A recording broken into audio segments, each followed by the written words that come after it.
of Year Town Hall. Michael, always a pleasure to be on stage with you, my friend. How are you doing? I'm doing great. Always a pleasure to be here with you. Good morning. Good morning.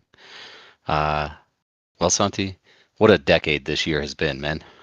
Oh my God, what a year! So many things have happened this year, guys. You've been with us for the whole year. You know how many ups and downs we've had, but we're closing the year in style, Michael. We're closing the year in style. Yeah, I wish I could say this year was great from the standpoint of markets and sentiment and performance and everything else, but those things are largely outside of our control. What I am excited about is everything that we've been working on, everything that we've launched this year, the progress that we've made, and the fact that we still have this very passionate community sitting behind us and joining us on a Wednesday morning, afternoon, or evening, and excited to listen in on what we have to share. Yes, we have a packed agenda as every single town hall, so you guys know how this goes. Go grab a beers, a glass of water, whatever you prefer, and get ready because it's likely going to be a long town hall, and we want you to be with us for the whole show because we're going to cover everything that is happening in Star Atlas. So, with that said, Michael, I think we can get started.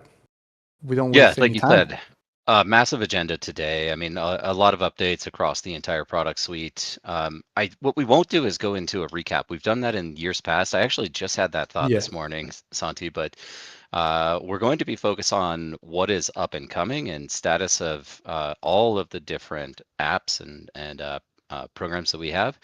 So with that, yes, Santi, I agree. I think there's a ton to cover. Why don't we jump right in? We've got some very exciting news that just broke about 5 minutes ago. Yes, yes, we're about to cover that. We'll start with some noteworthy news. If you join the Bruce, you know that that's what we like to do. Then we're going to be talking about Holosim, the OMO Open Market Operations, Sync, C4, UE5, and a little surprise at the end as well. So I think we can get started. Michael, you mentioned it. Let me screen share for the people that have missed it. But here it is. Star Atlas is collaborating with Tether.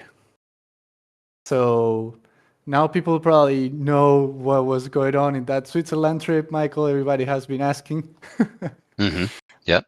um, so I think we can quickly cover. Well, not quickly. We can get a bit into detail on what this means, Michael, if you want. Yeah, I mean, we have to be, as you know, Santi, we have to be a bit conservative. This is breaking news.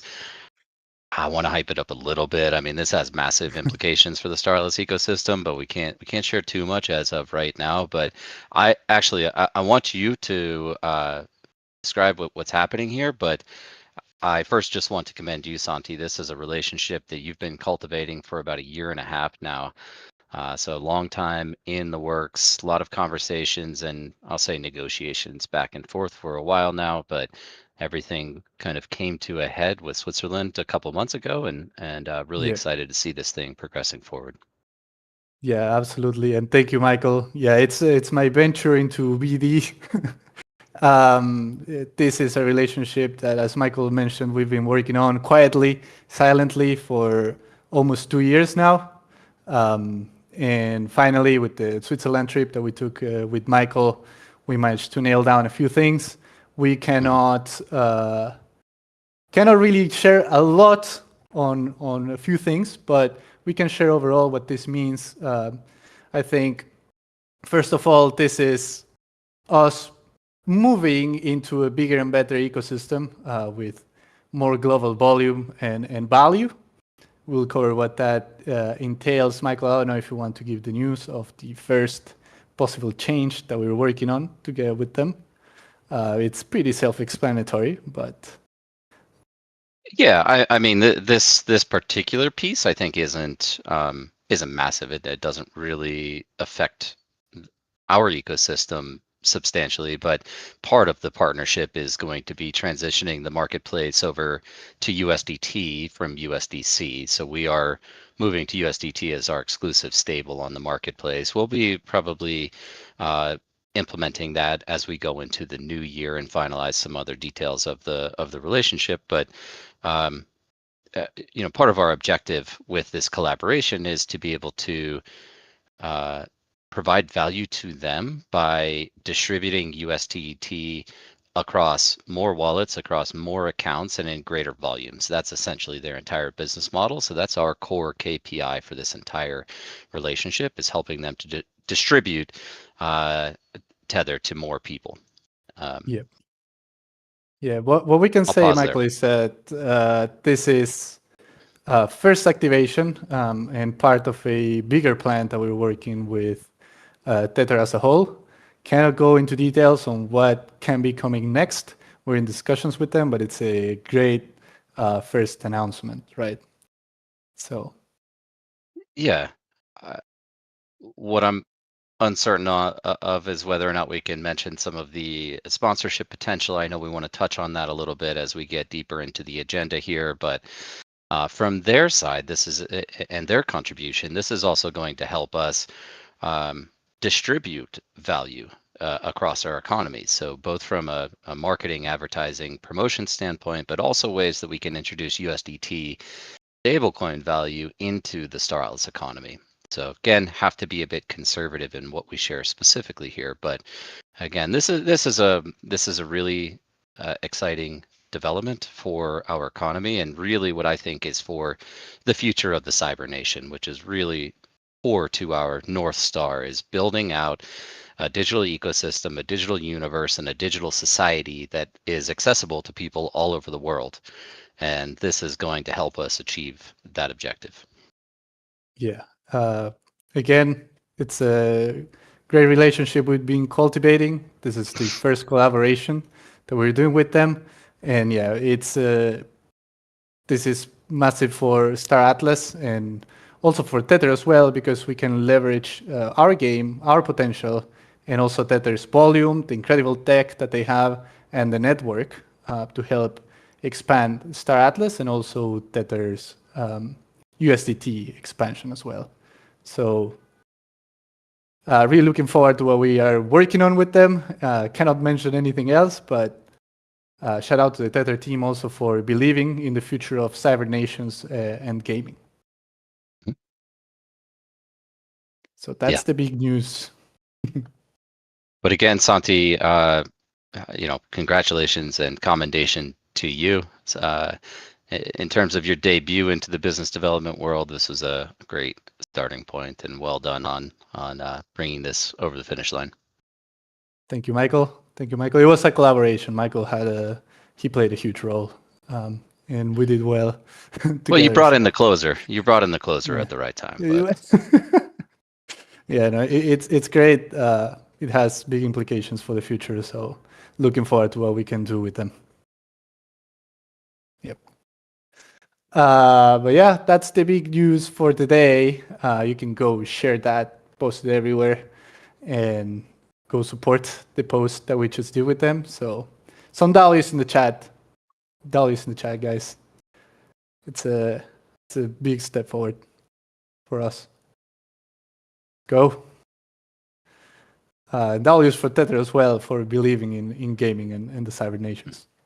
yeah, yeah, very true. Not to cast a negative shadow on this announcement, but obviously gaming and metaverse and the things we focus on and specialize in has not been in the spotlight this year. So seeing this again come across the finish line, given the current market sentiment around our segment, is quite positive.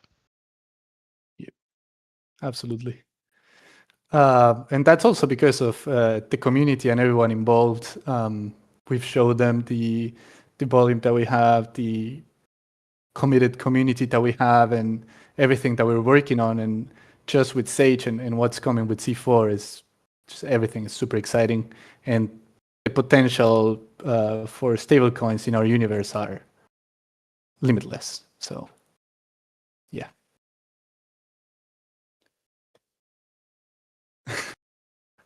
There's some polls there in the chat. No name changes.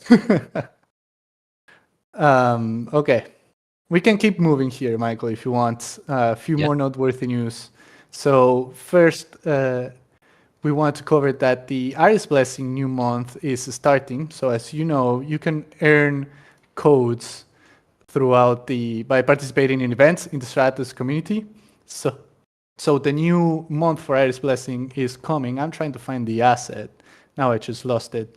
But 5K in prizes for you guys to take a shot at by earning tickets and participating in the Stratus events. And we will have a code for you guys today. So stay tuned. And I just found the image. Now I'll post it right now in the chat so you guys know what the dates are, because this also comes with the double XP weekend in UE5, which also means double earnings for CXP. So I just posted it in the chat. We'll do a proper announcement. And yeah, we did a little branding there with for Christmas and the holidays. So shout out to Archetype for crushing it always with the art. But yeah, 5K in prices. We'll give you guys the code for today very soon. So wanted to cover that. Moving on from that and kind of speed running a little bit here, we want to give you a shout out to Super Phoenix DAO for hosting the Super Phoenix Racing Tournament. They hosted this in Abu Dhabi and also digitally, of course. It was a massive effort. I know there were a lot of people involved, and it was the biggest Star Atlas racing tournament to date. So we wanted to give a shout out to Super Phoenix Sports. Good job. And to them on the launch of their mobile betting, skill-based betting application as well.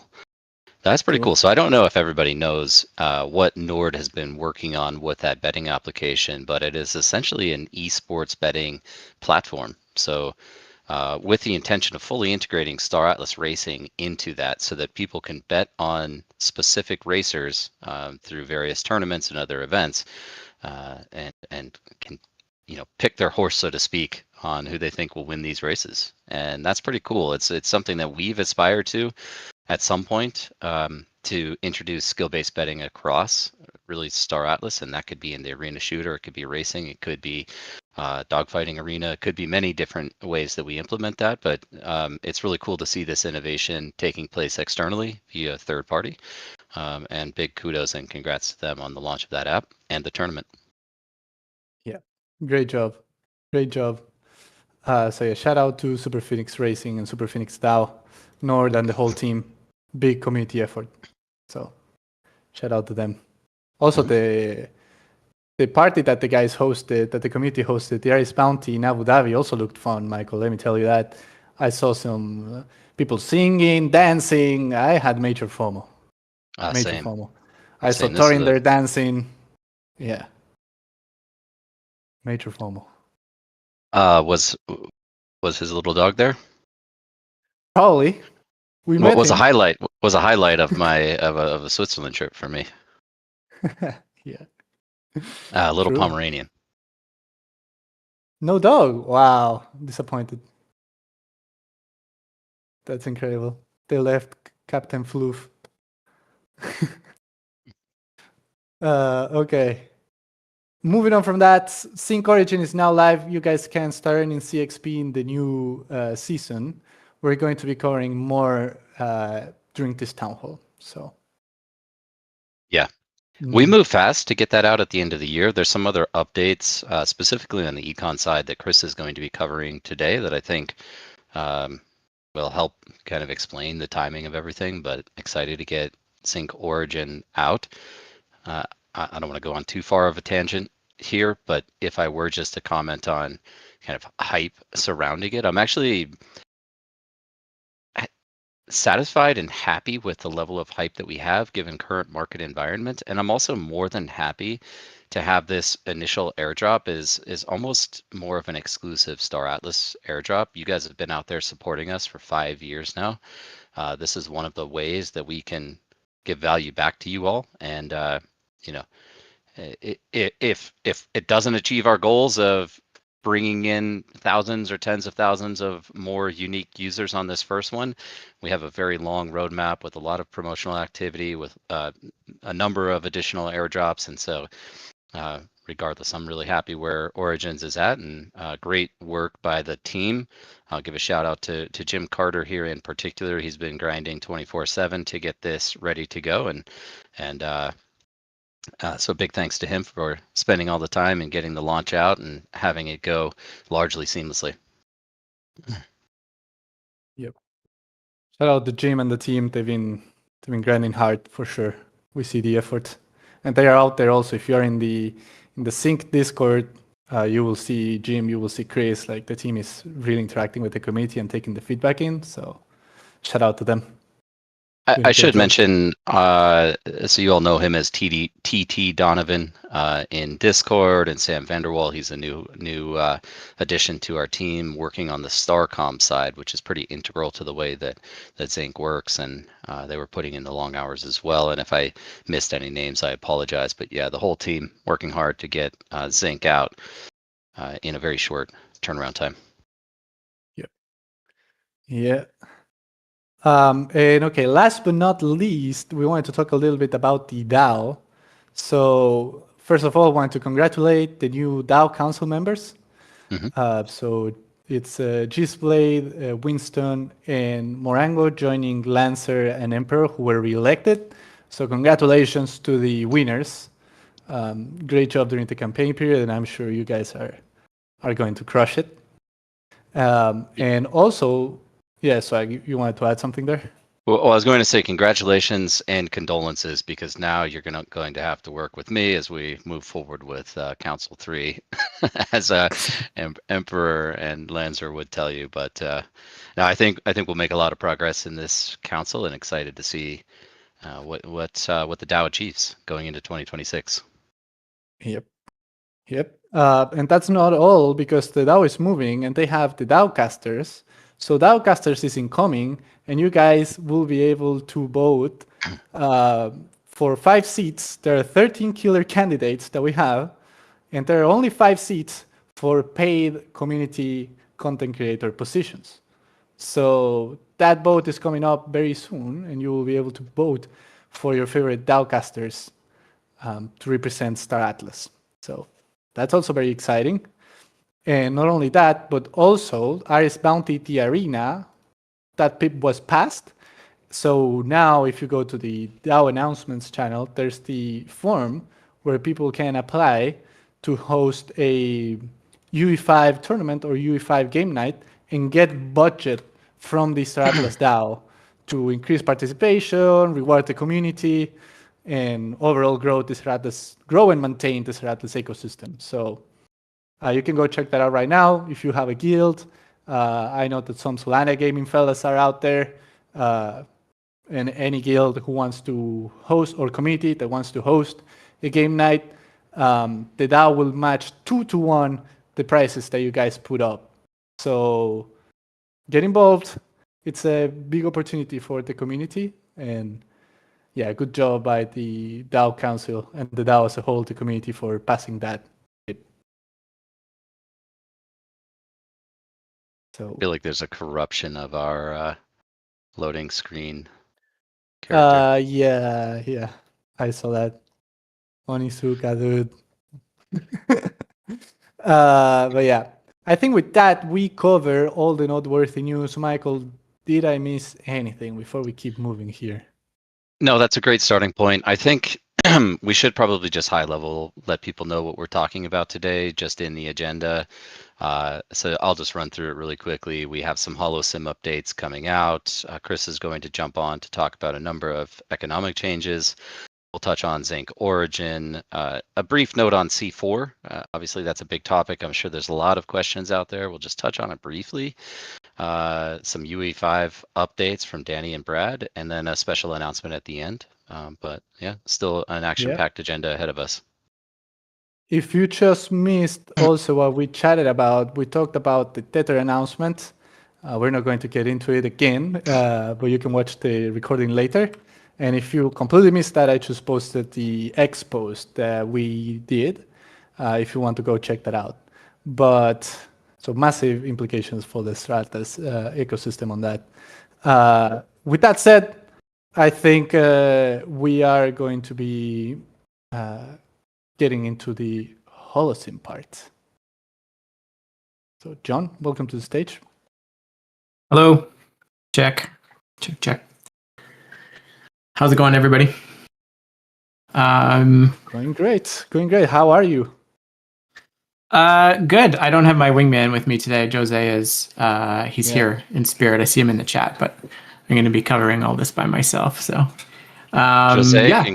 congratulations on the new addition to your family as well. Yeah, that was in the chat for Jose. Before we keep moving, Jose just became a father, so that was in the chat for our good penguin. Yeah, super excited about that. Yeah, so welcome. Bear with me while I get this set up here. Yep.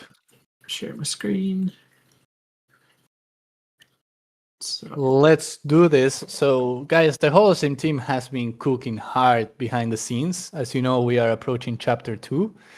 So we'll give you a little sneak peek of what's coming. John, I think you will have to stop sharing and share again. Sometimes it okay. bugs Okay. because the screen is just loading right now. All right. I'm trying it again. Yeah. Classic fix. Let me know how Let's that is. see. Loading. Loading.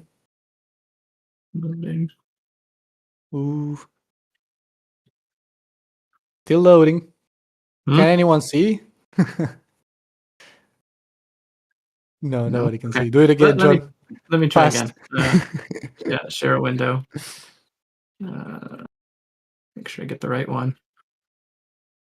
Let's see. 3 time. Third time Third is the charm. Let's see.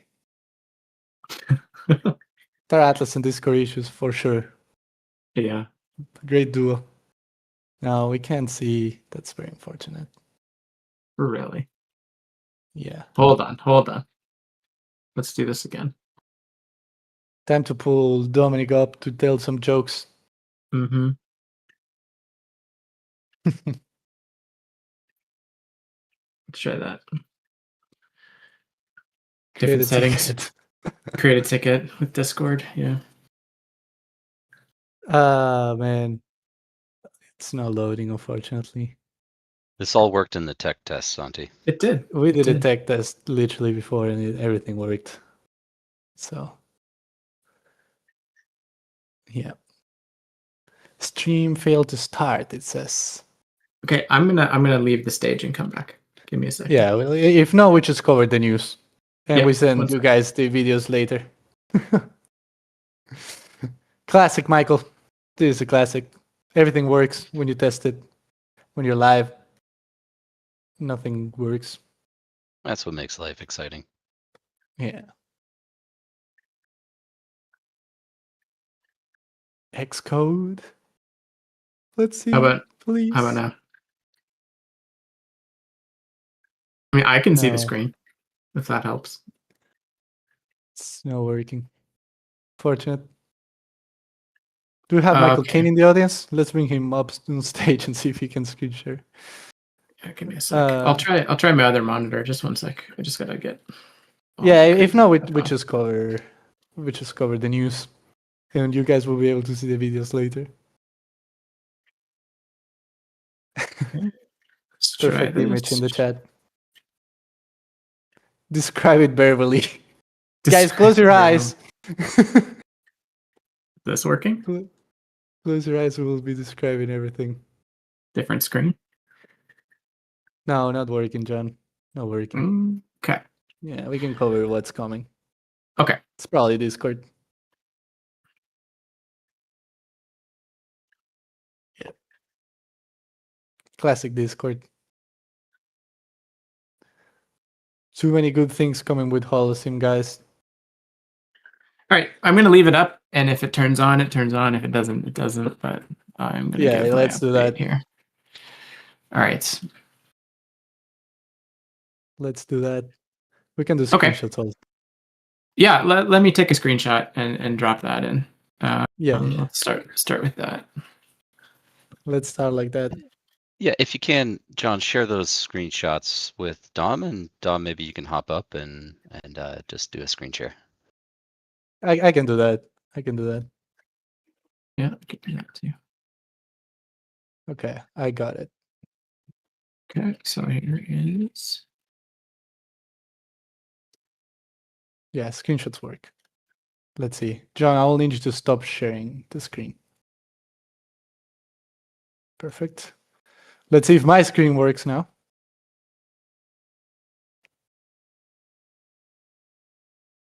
Let me know if you guys can see this. Yep. Okay, it works. Nice. All right, John, I think we can get started.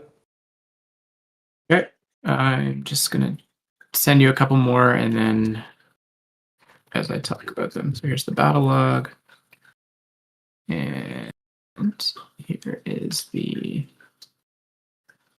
NPC as well. Okay, so we have a lot of new things coming with Holosim, and we have a lot of old things that have been improved. So I don't want to focus too much on the new stuff. I want to talk a lot about what's been improved. The major focus of this release was reliability and performance. And the core of that upgrade was an infrastructure change from using Starcom to RPC. We started that change halfway through the open beta, and we ran it through chapter 1, and now that change is complete. And so all of Holosim runs on RPC. It's more reliable, it's fast, and being on AtlasNet, there's no cost to the players. So we see a big improvement in reliability in that change alone. If you're looking at the screenshots, there's a number of aesthetic changes. We're constantly replacing the red triangles, blue triangles, whatever, with new things. So you'll notice the star bases are actually star bases, and their images reflect the tier of the star base that they are. Asteroid belts are real asteroids orbiting those systems. That animation happens. It's very smooth. There's no lag. There's no lag anywhere in any of the ships moving across the map. There's no lag in the asteroids. Nothing like that. So really big performance improvements there. The second major piece to Holosim is game design improvements. And we've taken a lot of steps to make things that were, shall we say, like that could be exploited, or things that just didn't have guardrails. They now have better game design to them. So right off the bat, I'm thinking of the marketplace and just being able to trade stuff with yourself. So we've seeded the marketplace with data from chapter 1, and now the NPC will provide buy and sell orders at every starbase for every item in the game. And this allows you to be an entrepreneur at any sector. You can go and you can mine iron in the medium risk zone, and you can convert that iron into other materials at the local base, and then you can you even convert it into starbase upgrade items, for example. So logistics have come down. It's not so logistic heavy. You can simply mine what you want at a given sector, and then convert that into new resources, and convert it into R4, and then eventually convert it into starbase upgrades and ships. Likewise, ships will be available for sale from the NPC, and they'll also buy back your old ships from you, so you have something to do with old ships. You don't have to worry about them becoming sort of derelict. So that's sort of the economics of it. One other no more exploits, guys. You're not allowed. Exploits. Yeah. So speaking of exploits, like fleets now need to be fully repaired to be disbanded. You can't disband a a damaged fleet. So you can't dock at a base and disband and reform your fleet. And so that hole's been closed. And well, then I give it. Sorry to interrupt you, John, but I give it about a Yeah. day before Laranor, Sasquatch, and Sakhalin find some new exploit. But you know, we'll address that as it comes up. Yeah. And we'll be ready when they do. So just to tie into that, though, another piece that was missing from Holosim was the evidence of an NPC, right? A lot of times players could go and just mine asteroids unopposed in the medium risk zone and just harvest those materials. And so we've created NPC fleets that now spawn in. You might see them in the version that's playing now, but as you mine at a medium risk sector, the ecos forces in that sector will aggro and attack you. And so the changes that we made recently to combat ships, they no longer negatively impact your mining performance. It's as if the combat ships in your fleet are just in orbit while the mining ships are doing their thing. And so those combat ships are really important. They supply your miners with ammo, a little bit of cargo space, but they also protect your fleets from enemy NPCs. So if you just have mining ships out there and you're mining away using your automated tools, they will be destroyed by the NPCs unless you fill them up with fighters. So that's a really cool mechanic. That's going to mean that anybody who's getting ahead mining also has to invest a certain amount in fighters and in defending their fleets. So that's pretty nice. Okay. One other major change that we've made is to the way the leaderboard works. In the past, on-chain XP was capped, and so we're doing away with that cap, and we're going to move ahead with uncapped mining XP. And so that mining XP is directly related to the number of enemy NPCs that you trigger, right? So you won't get XP in the safe zone, but you will in the medium risk zone. And as you gain XP, you'll be attacked and you'll be forced to thwart those guys. So it makes the uncapped XP a really interesting situation. There's no reason to cap it now because everybody will be opposed in some way. And then we're going to mix the XP with the quests that were there. There's a new story coming for Chapter 2. And we're also going to have an achievement system. And those achievements are acquired through mining at medium risk zone asteroids. So you'll see like each sector has a set of achievements. And something that's really interesting is that you'll as part of the territory control aspect and as part of the achievement system where a lot of XP comes from, you'll want to go and capture and hold enemy star bases to get the achievements at those bases. They won't be available to you unless you take those bases and hold them. So that's a really interesting mechanic that we've got there. And so really quickly, those are sort of the high-level gameplay changes. I really wish that the UI was working, but I will try a stream maybe after this publicly and walk people through it. The other screenshot, the one with the combat log? Yeah, please. If you want to show the combat log, you can do that. So now a full combat log is available for every fleet that's ever participated in combat, as long as that fleet is still formed. And you'll see from that screenshot that we're slowly doing away with the allied sector, enemy sector pane down the left-hand side, and we're moving to everything to the middle of the screen in these HUDs.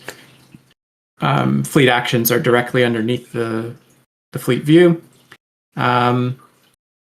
You don't lose XP when you're destroyed, but you need to fully repair your ship if you want to use it again. And so there's a significant cost to being destroyed.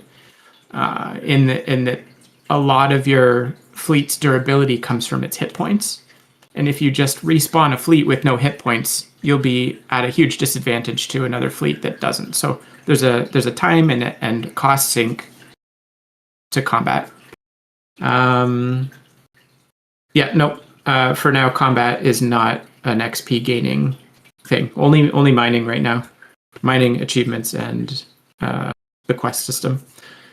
So we were combating too much last time. Well, right? we will add combat and combat XP back in when the combat mechanics are all polished and sorted out. Right now, we're really focused on the mining experience and the enemy NPC coming in. So the UI is constantly being updated. You can see the map's different and the target points are different. What else do I have on my list here?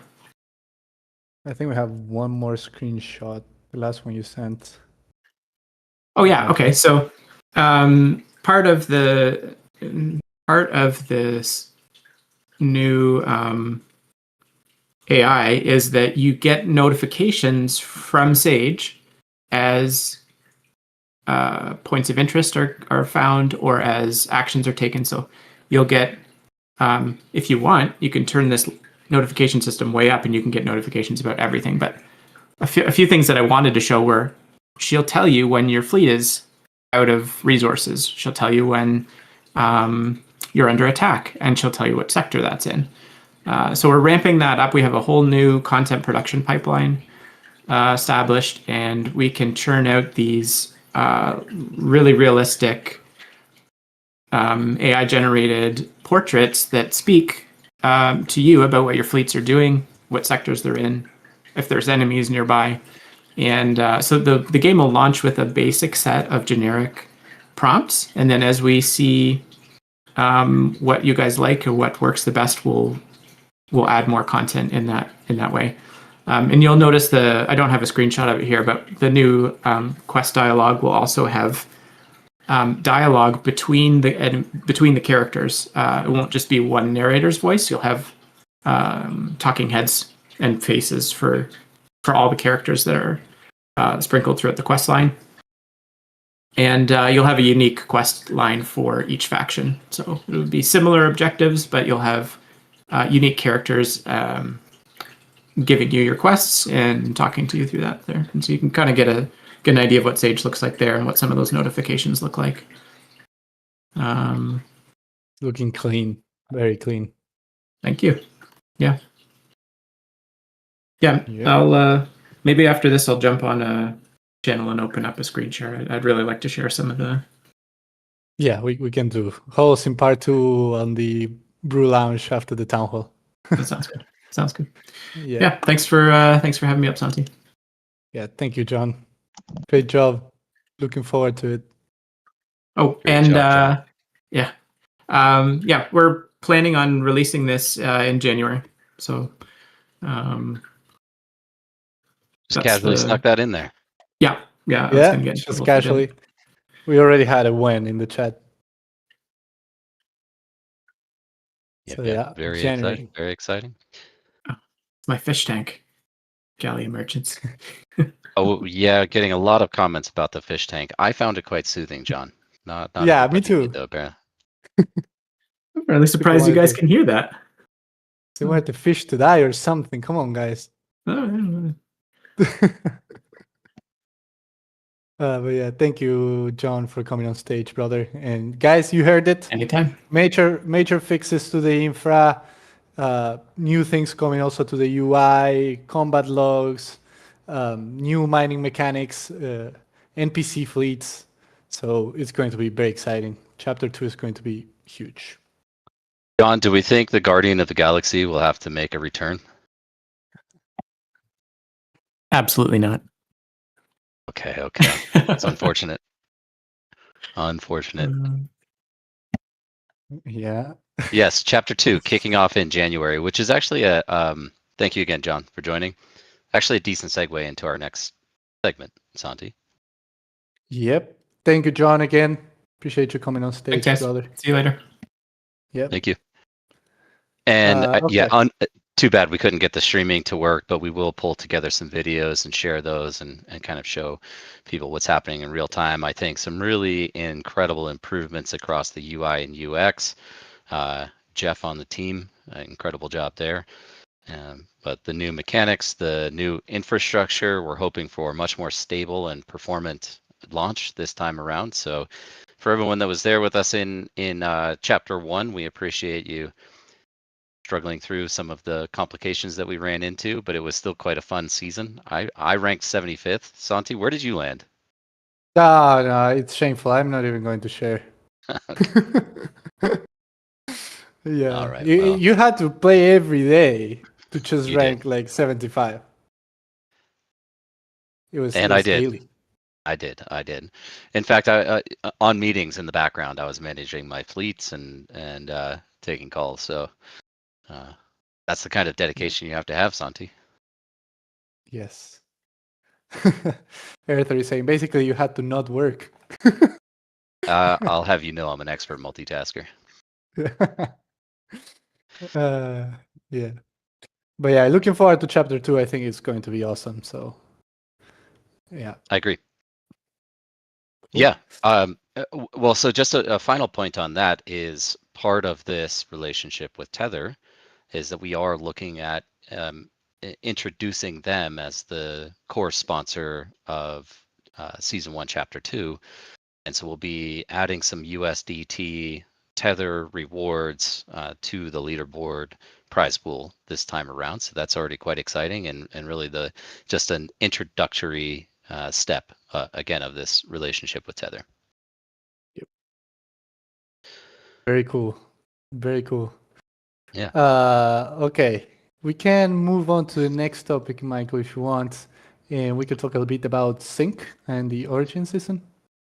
Yeah, we can. Not so much new to introduce here, probably more of a recap of what's going on. But as you all know, we kicked off the Origin season yesterday. So this is the official airdrop season. The previous season was Alpha. That was a test period that let us analyze the mechanics, analyze the data, dial in and refine all of the formulas behind the ways that you earn ZXP. I think that was quite successful. It was relatively short window. I think it was about 6 weeks. But over that time, we were able to really dial everything in from our side, and that positioned us to kick off this Origin season. For anyone who is unfamiliar, the Origin season is again the official airdrop campaign that is going to consist of a distribution of 10% of the total token supply of Z.ink when that concludes. And so now that we're officially live, essentially the items and mechanics that you can participate in are all exclusive to Star Atlas today. So that's, playing Unreal Engine Arena Shooter or Racer modes. That's playing Sage. That'll be Holosim Chapter 2 when that releases. We do have Holosim disabled for now, but when Chapter 2 releases, we'll be reintroducing that as a ZXP earning mechanic. You can buy items on the marketplace from Primary. Big updates on that today, actually, that I won't get into right now. And then, of course, staking or locking Atlas and Polis in the DAO lockers. Those are all of the core mechanics that we tested through Alpha. One item we did introduce yesterday, and this was really at the request of the community, but we've added claim stakes as a ZXP earning mechanic. Quick asterisk on this. It was added last night. We did see values in excess of what I think we anticipated. So Chris has already been grinding on that and is going to be updating the formula there. That will be applied retroactively. So the ZXP that was earned yesterday is going to be modified. Of course, we need to maintain the ability to do that at any point throughout the airdrop season if we see any data that deviates from our intended outcomes. And so, but at the addition of claim stakes. I also want to point to, and I'm not screen sharing or anything here, but you all probably have the Z.ink dashboard up in the background.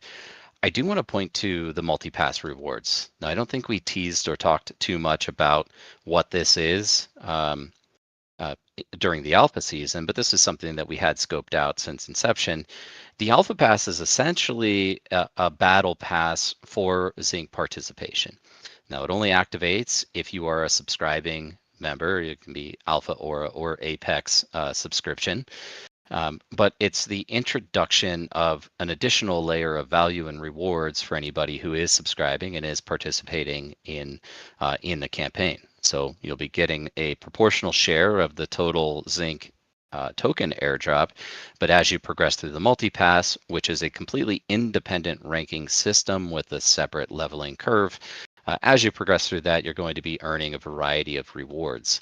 Now, you'll notice all of the rewards in this particular season are Star Atlas game assets, and really these are resources and components that are going to be usable in C4. Again, more to come on C4 later in this call today. However, I want to talk about the implications of the multipass system and how we see this really delivering value through Z.ink as a platform. So as you guys know, Z.ink is an SVML1 blockchain. It is a digital identity platform, but we also envision Z.ink to be a great marketing and distribution platform for all of the projects that we're already in conversations with, recruiting to build on Z.ink. And part of the digital identity piece is really this status and reputation system that allows us to pre-qualify various users and make them eligible for value distribution. And one simple example of this that I've used in the past is that let's say another game is launching on Z.ink, for example, and they would like to airdrop some game assets to the Z.ink network because they think that's a good application and opportunity for user acquisition. And their requirements for distributing these assets, because we all know people like to farm airdrops. Sybil resistance is very important. There's a lot of botted accounts out there and people that will max extract if at all possible. And so this hypothetical game requirements are that a user must be level 20 on Z.ink. They must have engaged in some other gaming on-chain program. Now that could very well be Star Atlas. So these are existing Star Atlas users.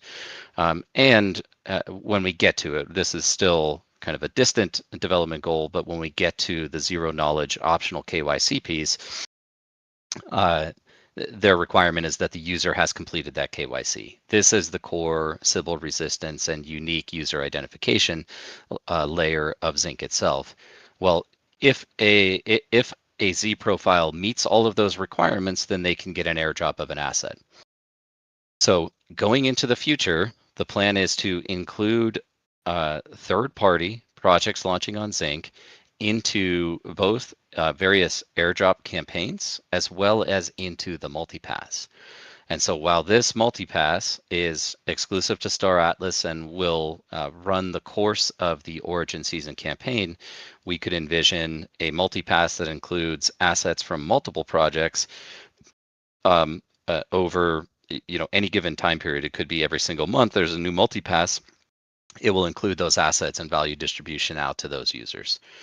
So I'm pretty excited about this. It turns Z.ink into a marketing platform on top of being digital identity and the SVML1. So that's largely it in a nutshell, Santi. If I were to recap on Z.ink, our motivation for doing this was largely driven by user feedback at the beginning of the year, and that was related to network stability on Solana and really priority fees, but transaction fee issues, and how much of a user's profitability was consumed by Solana fees. This, you can imagine, came as quite a surprise to us. We built on Solana because of the scalability, because of the fast transaction settlement, and really the low transaction costs. So never did we imagine that we would encounter a situation where transaction fees actually negatively impacted our users. Certainly not to the extent that we encountered at the beginning of the year. And so Z.ink was really born out of necessity.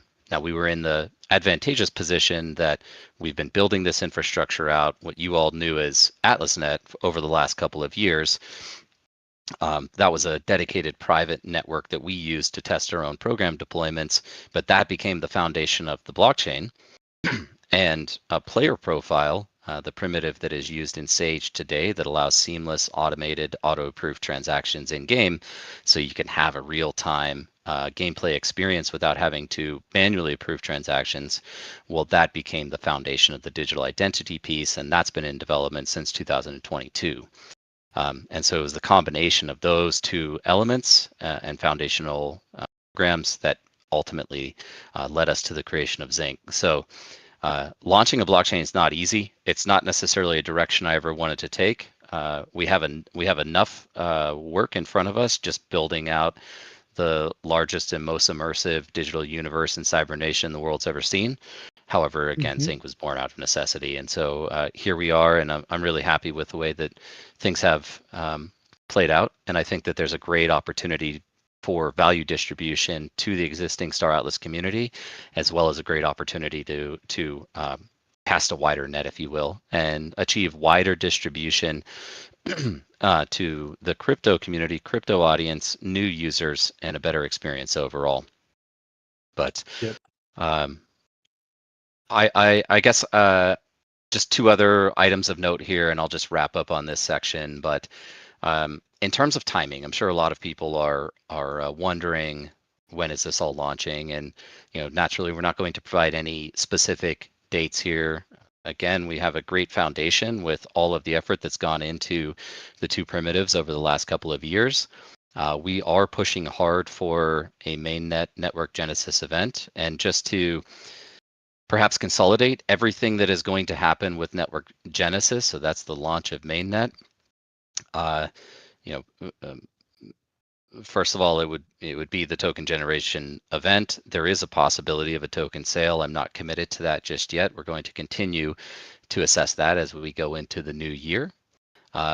This will result in the end of the origin season. So we'll close that out, and whatever your allocation is following any final analysis and data authentication that we want to do, that would result in your airdrop allocation of that 10%.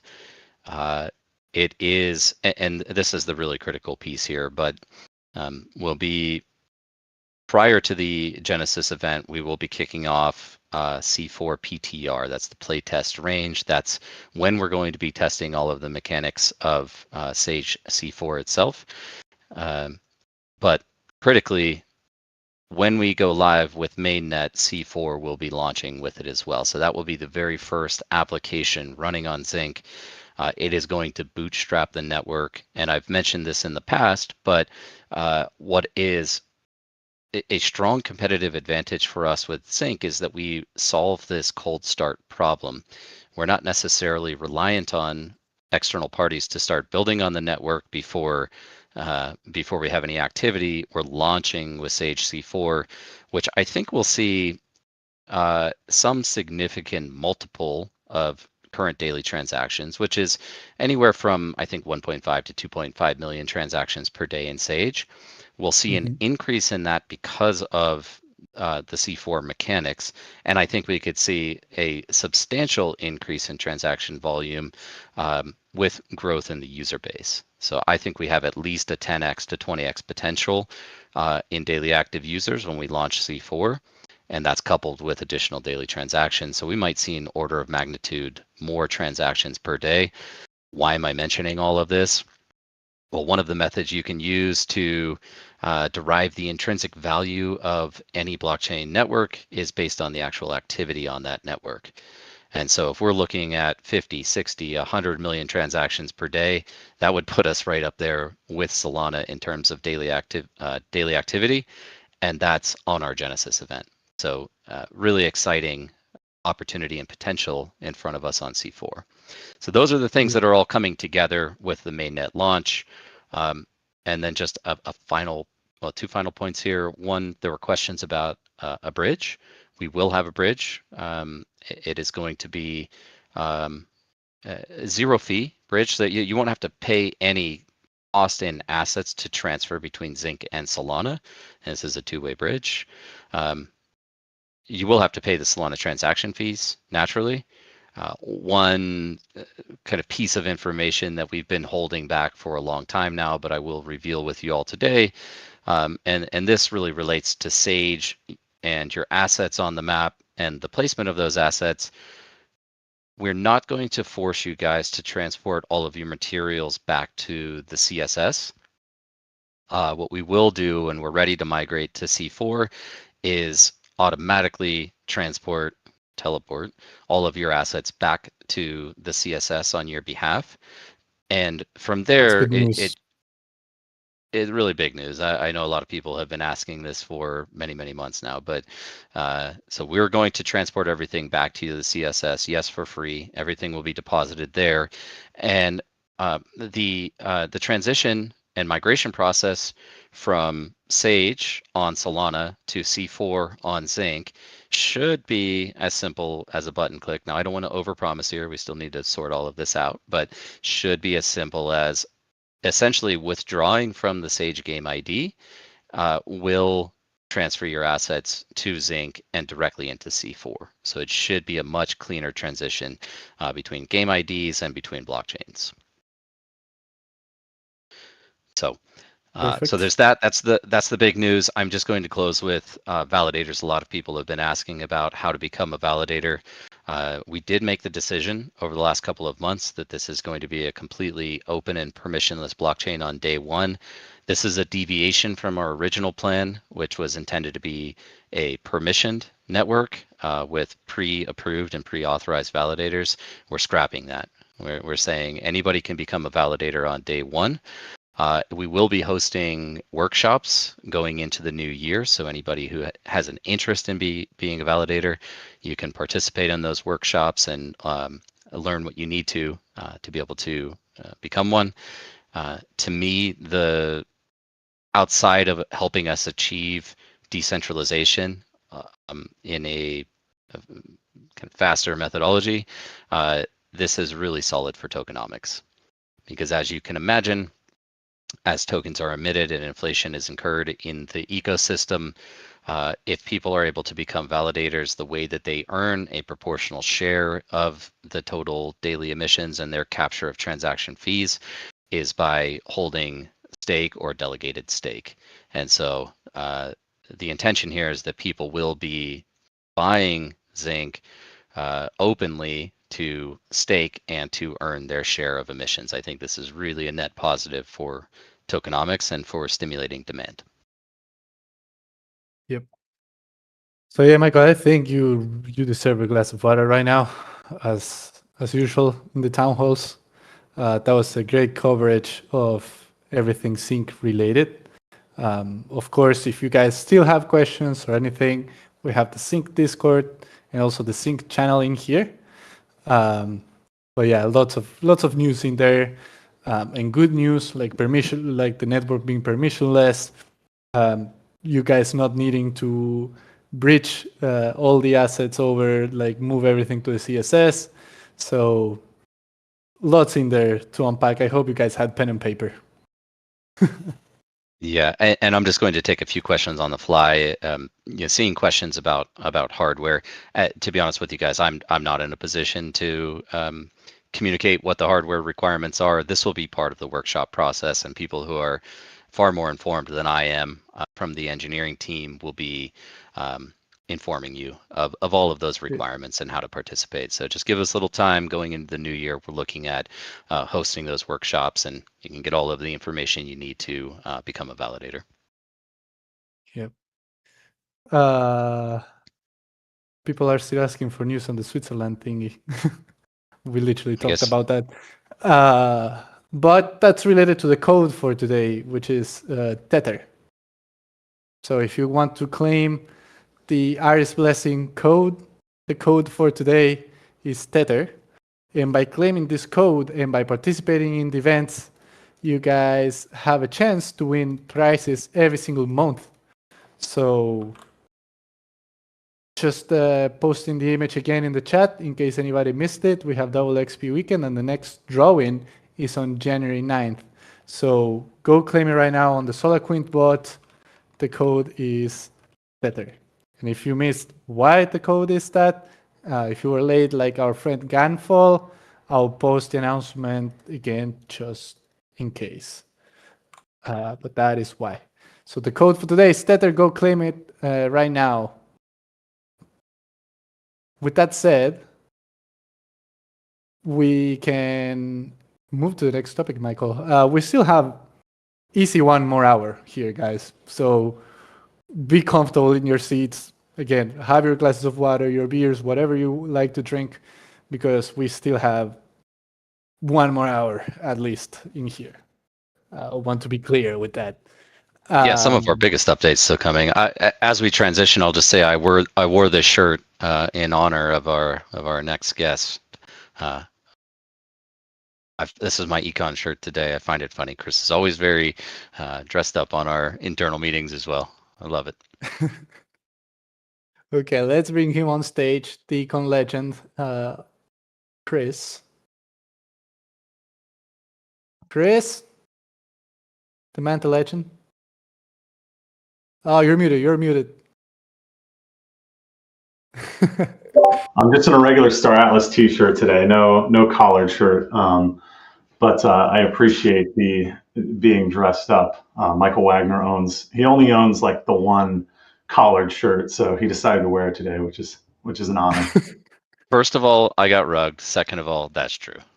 I actually do have my I call this my professor jacket. I wasn't gonna wear it, but since you decided to dress up, I thought I would dress up too. This is my tweed jacket. I bust it out when I need to give a lecture.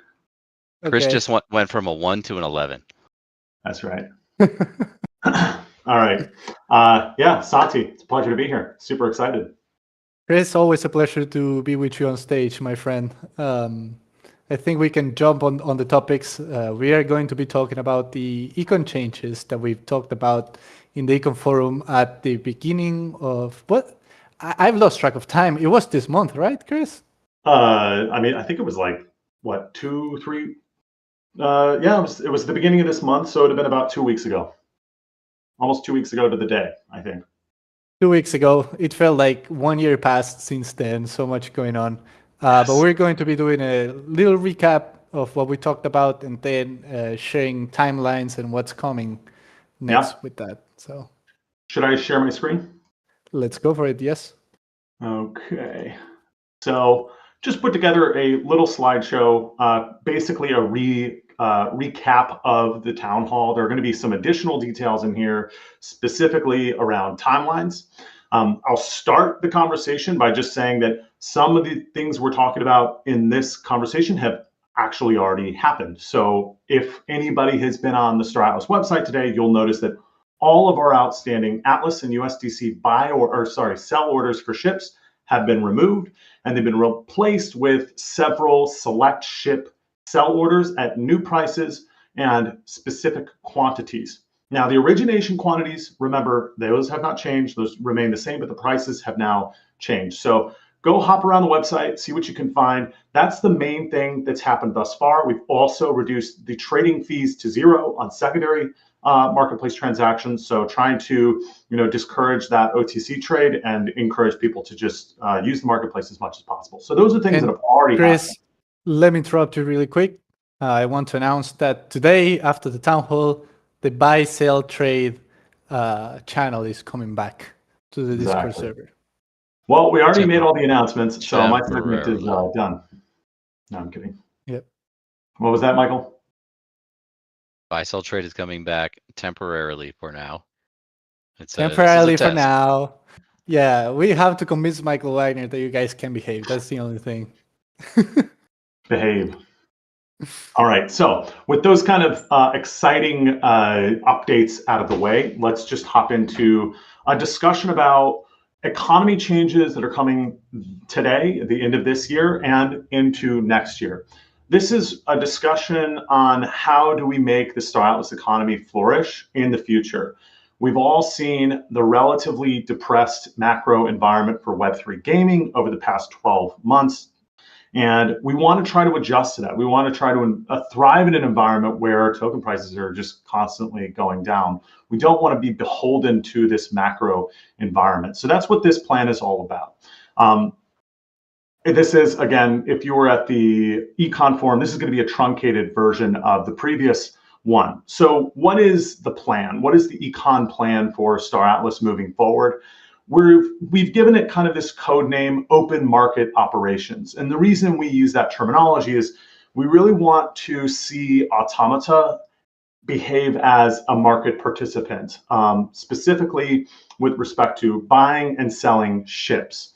So the big changes that are going to be implemented today have to do with selling ships. And we will introduce all these other kind of updates slowly over time over the next couple of months. So what is open market operations? Right here, I've kind of outlined the three main parts of this plan, the three components. The first one is strategically selling ships in USDC from our remaining inventory. So there's a very important caveat there. The remaining inventory is going to be whatever the current outstanding is held by players minus, or sorry, the origination quantity minus current outstanding. That's what's remaining. So we're not going to mint new ship quantities for example, the Thimble Air Bike. We're not going to mint new ship quantities for something that has already sold out. We will, however, release new ships. For example, we're going to be releasing the Pierce MR8 with this update. It will use the new pricing function, and it will have an origination quantity that is fixed, set in stone, and that will never change. Okay, so that's step number one, probably the most important part of the plan. It's the way that we can start generating revenue again, and we can start to offset our token sales with this revenue. The second component here is strategic ship buying in Atlas from the emissions curve. So just like we'll be on the sell side of the market, we also are going to be on the buy side of the market. So we're going to strategically choose ships that we feel are either strategically weak in the game or strategically advantageous for us to purchase. For example, you can imagine a system where you craft a ship in Sage and then you're able to sell it to us, much the same way you would do with a faction infrastructure contract. So that's part number two, allowing players to begin earning Atlas in a very, very highly kind of desired and often talked about way that is kind of lacking. I just looked at the numbers today. Nobody's crafted a Mamba X or a Calico Max Hog in Sage in the last 3 months. So it's been quite a while, and that was because of some strategic decisions that we made a couple of months ago. We are going to be revamping the crafting recipes for ships, or sorry, the redemption recipes for ships. More on that in a little bit. But basically, you can imagine a really fun kind of environment where you craft a ship, you're able to either reinvest it into your fleet and create more output, or you're able to sell it to us. And that will be purchased using the Atlas emissions curve. So we'll basically substitute Atlas that would be earned somewhere else. Instead of earning it from Fix, you'll earn it from ships. And then finally, point number 3 here, this is also a super critical component to this plan. Ship revenue earned in USDC is going to reduce Automata's Atlas and Polis liquidation and even increase buybacks. So basically, Automata is going to offset our daily token liquidations on decentralized exchanges 1-to-1 with our earned USDC. So if we earn 1,000 USDC on a day, in the next month, we will offset our USDC or the amount that we're selling by that amount. Once the threshold is met, once some threshold is met, let's say we choose a target of $10,000 a day or 20, whatever it might be. In fact, we'll no longer be liquidating tokens, but we'll actually start buying Atlas back from the marketplace. This is a super, super critical part of the flywheel. So Automata will buy back 30% of every dollar of revenue from the marketplace in Atlas and Polis. So those are the 3 big components. What I want to do next is go through some details outlining, okay, how is this exactly going to work? Because this is pretty confusing. I have a little caveat at the bottom. Don't panic. If you haven't seen this, don't panic. We're going to go through those all those different details, and then we'll go into the timeline, what's next, and where are we going today and in January. So I want to talk about some guardrails for open market operations. A lot of people might see this plan and without seeing some of these additional details and guardrails, they might think, well, Automata is just going to choose the cheapest possible price that they can sell all their ships for, and they're going to dump them into the market, crashing the market. That's absolutely not what we're going to do. And you'll notice, at least as of this morning, when we pushed out the update for open market operations, all of our buy or sell orders for ships are going to be slightly above the best possible, or slightly above the current market price for a ship. Oftentimes what this means is that there is going to be an outstanding sell order that's actually below our price. So we're never going to have the cheapest price on the marketplace when we initialize these open market operations. The idea here is that we must sell through, the marketplace must sell through the current sell supply before it hits Automata's sell orders. So that's what this pricing function is all about. It's not algorithmic, it's not exploitable. Each price is determined by the economy team using data, theory, and intuition, and it's always going to be above the market price. So if you go in, at least the last time I checked, for example, we have an order in for the ruck. I think it's set to either $1.30 or $1.50, something in that range. You'll notice there are a bunch of sell orders that are for the ruck that are far below that. So we're not hurting anybody's sell orders. We're not hurting anybody's profit. If the market for the ruck takes off, we will start to make revenue as they sell through those lowest sell orders, those lowest price sell orders. So the pricing function, it looks at historical data for trades and it tries to find an optimal price. And it also looks at outstanding trades for selling and for buying. So we're looking at pretty much not just the historical like trading book, we're also looking at the current order book. What's on the buy side, what's on the sell side. And we're very, very carefully selecting the assets. You'll notice that we only have about $750,000 worth of assets up for sale right now. Compare that to before, which was probably close to 20 million. No, we're not also, the second component here, the quantity function, we're also, in addition to pricing properly, we're also putting in enough quantity that we think that the market can A, handle, and B, allows us to update our prices in a timely fashion. So let's say, best case scenario, the price for an asset is skyrocketing. We're going to sell through some percentage of our supply that we believe the market can bear, and then we're going to reprice, we're going to do a re-evaluation of that order. Let's say that the price is moving on the upward, it's upward trajectory. We're going to come in with maybe an additional 20 or 30 units or something, depending on the asset. So that's the quantity function. It's designed to it's designed to align with what the market can bear in terms of volume. And it's also aligned to try to, for us to capitalize on additional buying pressure. It also allows us to not end up being the lowest possible sell order in the market. So number 3 here, only origination supply. This guardrail is very critical. I mentioned it at the beginning. We're only going to sell from origination supply. We're not just going to mint new ships, however we like. For example, if my math is correct and my data is accurate, we just listed the last 31 Armstrong imps for sale. It's a capital mining ship. Once those are sold, there's no more to sell. There's 31 remaining. We just listed those 31 at the market price that was priced using the pricing function. This is kind of an interesting thing that's going to happen. We're going to have a sellout of a ship that's post 2022 ship listings. So once that's out, it's out. We're not going to mint any more Armstrong imps to the market. So that's point number 3, very, very important caveat. And then the final guardrail, point number 4 here, is Automata ship purchasing. Again, we're not just going to be on the sell side, we're also going to be on the buy side. Automata can purchase ships at a discount on the marketplace in order to reduce supply and bolster price of a specific ship. Ships purchased in this way, very important, will be burned. So those are the 4 primary guardrails. There are a slew of other things that, for example, the flow by which we're managing all this stuff is pretty complex and pretty robust. These aren't the only 4 rules. We have a lot of other conditions for, okay, how do we select new ships to sell? How do we select ships to buy, et cetera, et cetera. But all of these go to our golden rule, which is only sell ships into healthy markets with little to no impact to price. And on the flip side of that is only buy ships, when it would help the price.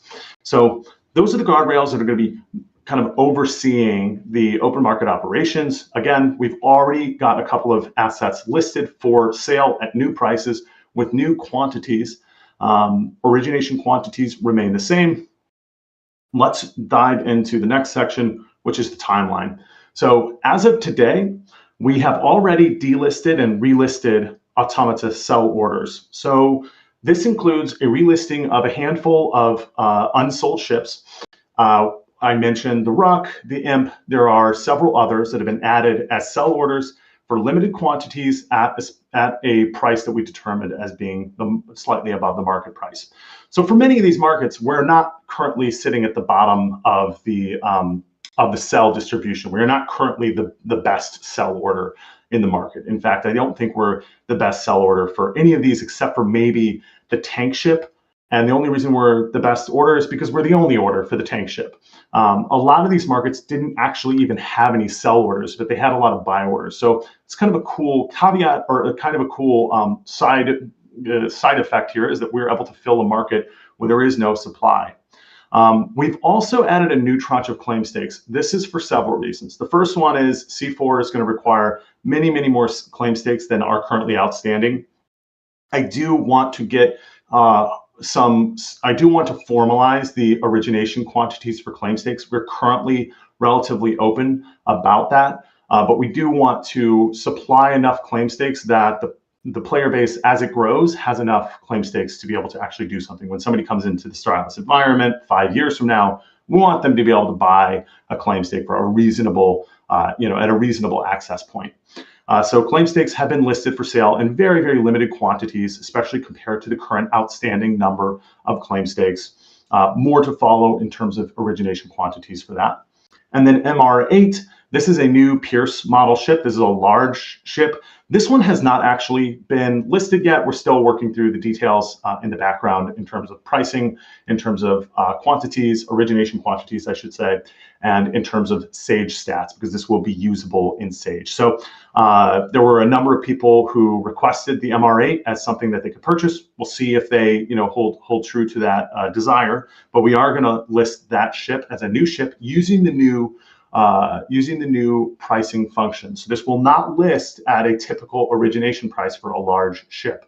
We're kind of doing away with origination pricing altogether.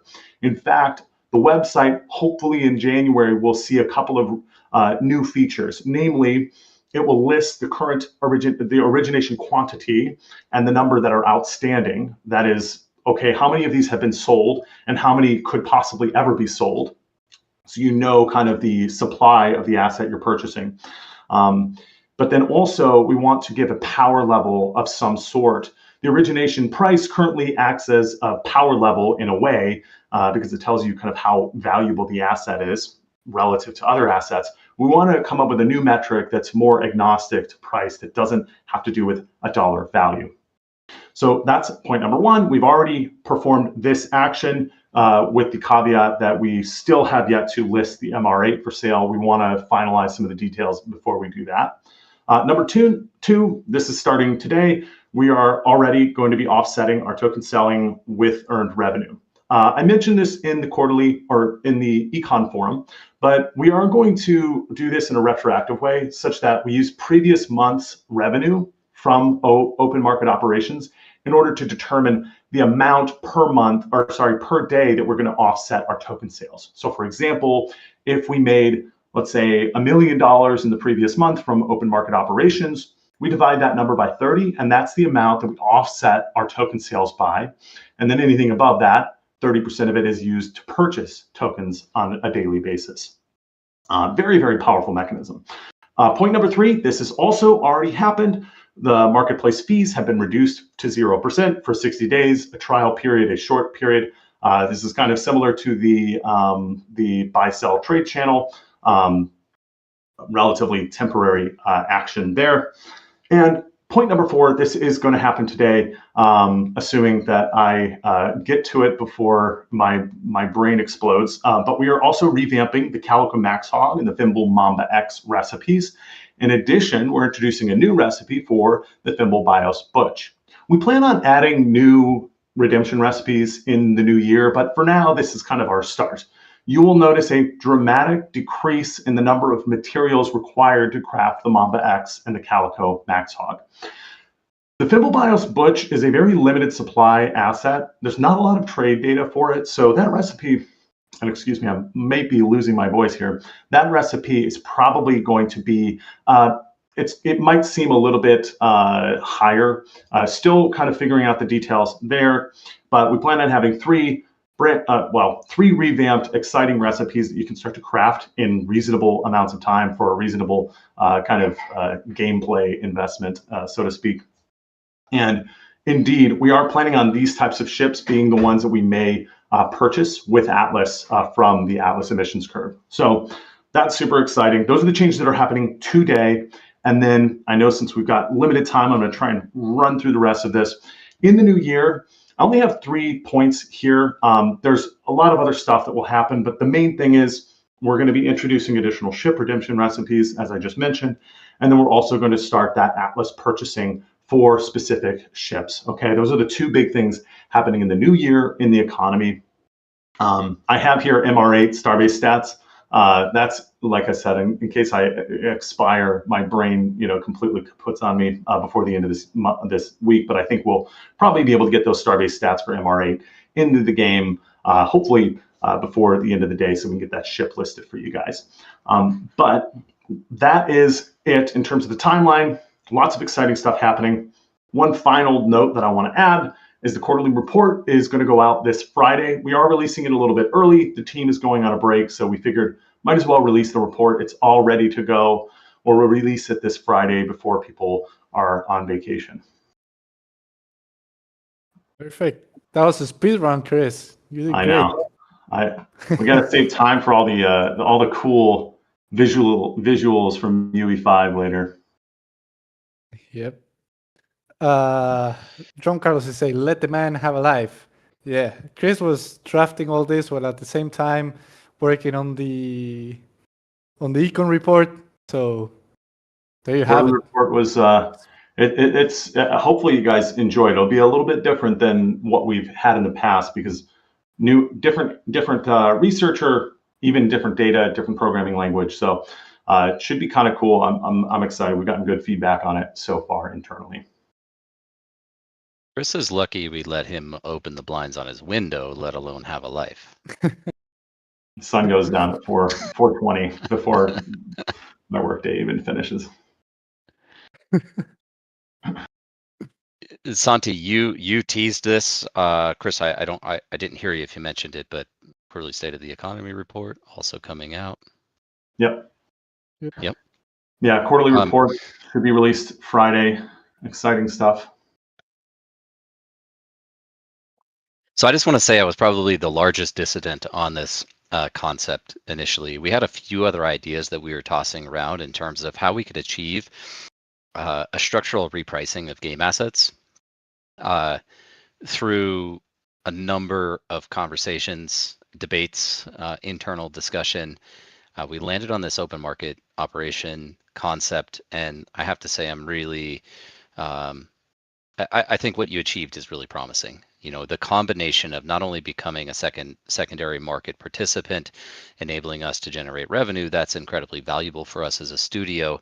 My concerns were around the perception of debasement of game assets and devaluing of game assets.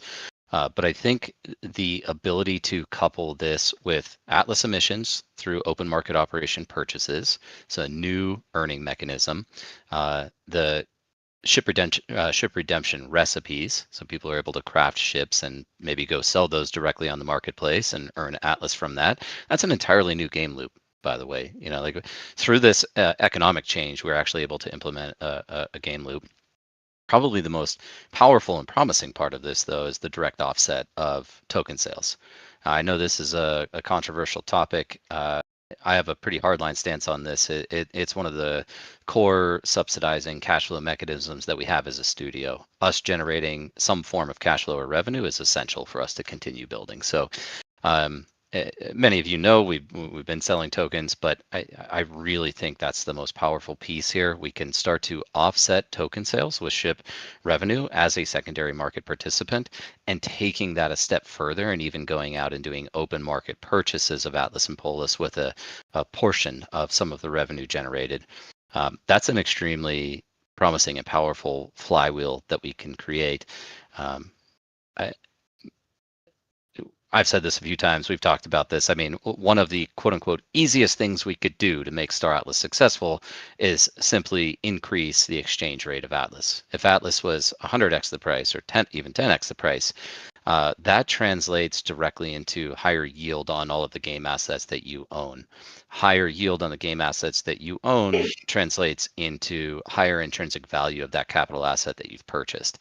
And so the intention with this strategy is not to depress the price of game assets, but rather create that positive momentum mechanism that allows us to offset selling, to start to drive Atlas price in some way, to start to increase the yield on your assets, and effectively start to increase the value, the intrinsic value of all of your assets. So really well done. I'm glad we got this out to the community in advance to discuss and take feedback. I think that was a great approach, and so really happy to see this roll out. Yeah, great. I'm glad you're happy. That's all that matters. It was really nice to see the positive feedback from the community. We gave this, we had a presentation with a pretty big audience in the econ forum, and the feedback was pretty positive. And it was a very much a collaborative effort between, obviously with the team, but we also collaborated with different players, major players in the ecosystem, just to make sure that this aligned with everybody. And then obviously the econ forum to kind of solidify things. So it's going to be an exciting 2026. Agreed. Yeah. It was great effort, Chris, from you. And again, I think just speaking on what you guys were saying, it shows the process that Stratus always had on involving the community before making decisions, big decisions like this as well. So I think it just proves the way that Automata likes to do things. So great job. All right, thanks for having me, guys. Thank you, Chris. Good speed run. Great job. Bye. Santi, okay. I'd be remiss here if we didn't take this opportunity to mention our new collaboration partner, Tether, once again, because one of the other mechanisms we can use here is taking some of that marketing capital that Tether is providing and introducing USDT buy orders on the marketplace. And so then you would have the optionality to craft ships and sell them for Atlas, or craft ships and sell them directly for USDT. So it's an entirely new emission schedule introduced to the economy. Very, very powerful. Yep. True. You leaked there, Michael. You couldn't hold it. Was that too far? I should have checked the notes further. Maybe. But we can keep moving here. And we can talk about, we have two more topics. Mm-hmm. We have C4 and we have UE5. So I think we can get into the C4 part right now, and then we can probably talk about UE5. We have a huge segment on UE5. I know people are desperate for information about C4. It's kind of the elephant in the room. I'm just going to be open and transparent here. When we decided to build C4, it came after a team gathering following Breakpoint of last year, where we had strategic discussions about what we would focus on next. The intention with C4 was actually to release this in June of this year. Now we've encountered a number of obstacles and issues with the development process, but it is something that the team has been grinding hard on all year. Now, you guys have seen the Sage Editor Suite that Danny released, and just the sheer scale and complexity of what's coming with C4. So I'm not terribly surprised that we've seen some delays in the development process, but I am excited about where we are now. And again, the team has made a ton of progress. So I'm just going to share a few updates here from the engineering team that notes that they thought would be important to you all. So I'm just going to actually read these off. And the first is that we have almost every single on-chain program instruction tested and verified. The program itself is feature complete, and we're fixing the last bugs we find. So just to elaborate on that a little bit, as you guys know, Sage is a program that's a fully on-chain program.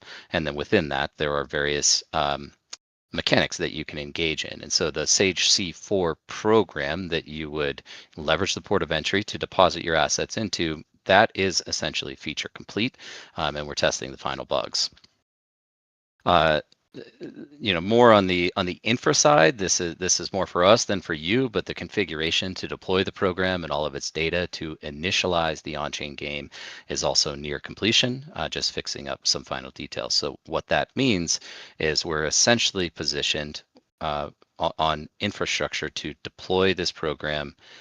It'll be Z.ink testnet, and then ultimately Z.ink mainnet, but we're in a position to deploy that program, initialize it, and officially launch it.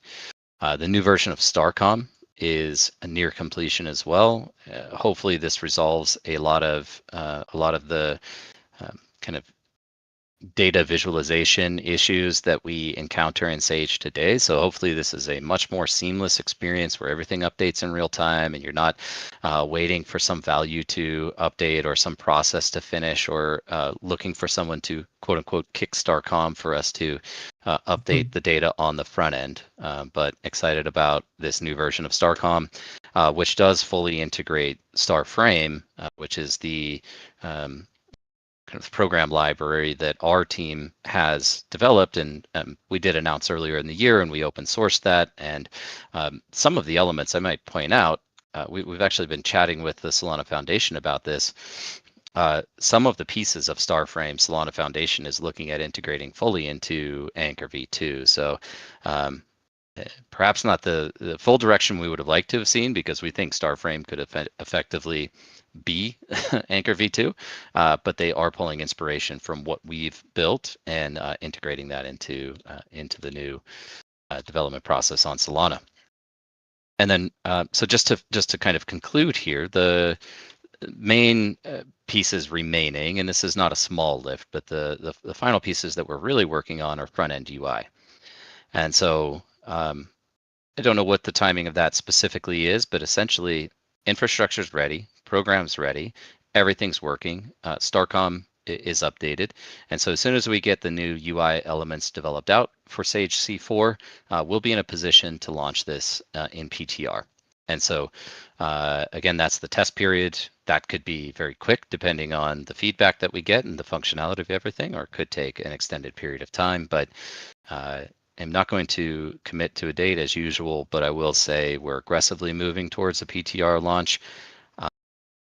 I would say it's possible that we roll this out in January, though not probable. So again, working very, very hard to get this out, but we'll ship it as soon as possible, and you all will have access to C4 PTR, and you'll start to develop your strategies, enjoy the gameplay, give us feedback, and then that will couple and tie directly into our Z.ink mainnet launch. Yep. Well, thank you, Michael, for covering all of that. And shout out to Xenor, Eves, and the team working on C4 right now. They're working hard. So yes, Eves, Jerry. We should mention Ryan Moreau here as well, being kind of an all-arounder, helping us tackle a lot of different issues. yep. But with that, we covered the C4 part, and we can get into UE5. Michael, what do you think? I think this is an extremely exciting segment. So yeah, I say we roll right into it. This segment, guys, can take 1 hour. It can take 1 hour. So I hope you guys go grab another glass of water, another beer, whatever you're having. Buckle your seatbelts, because we're getting into UE5, and there will be hopefully screen sharing that works. So with that said, we're going to bring Danny on stage. He's becoming a regular guest for us, which is a pleasure. So Danny, if you can raise your hand or just hop on stage. There we go. See, The final boss is appearing.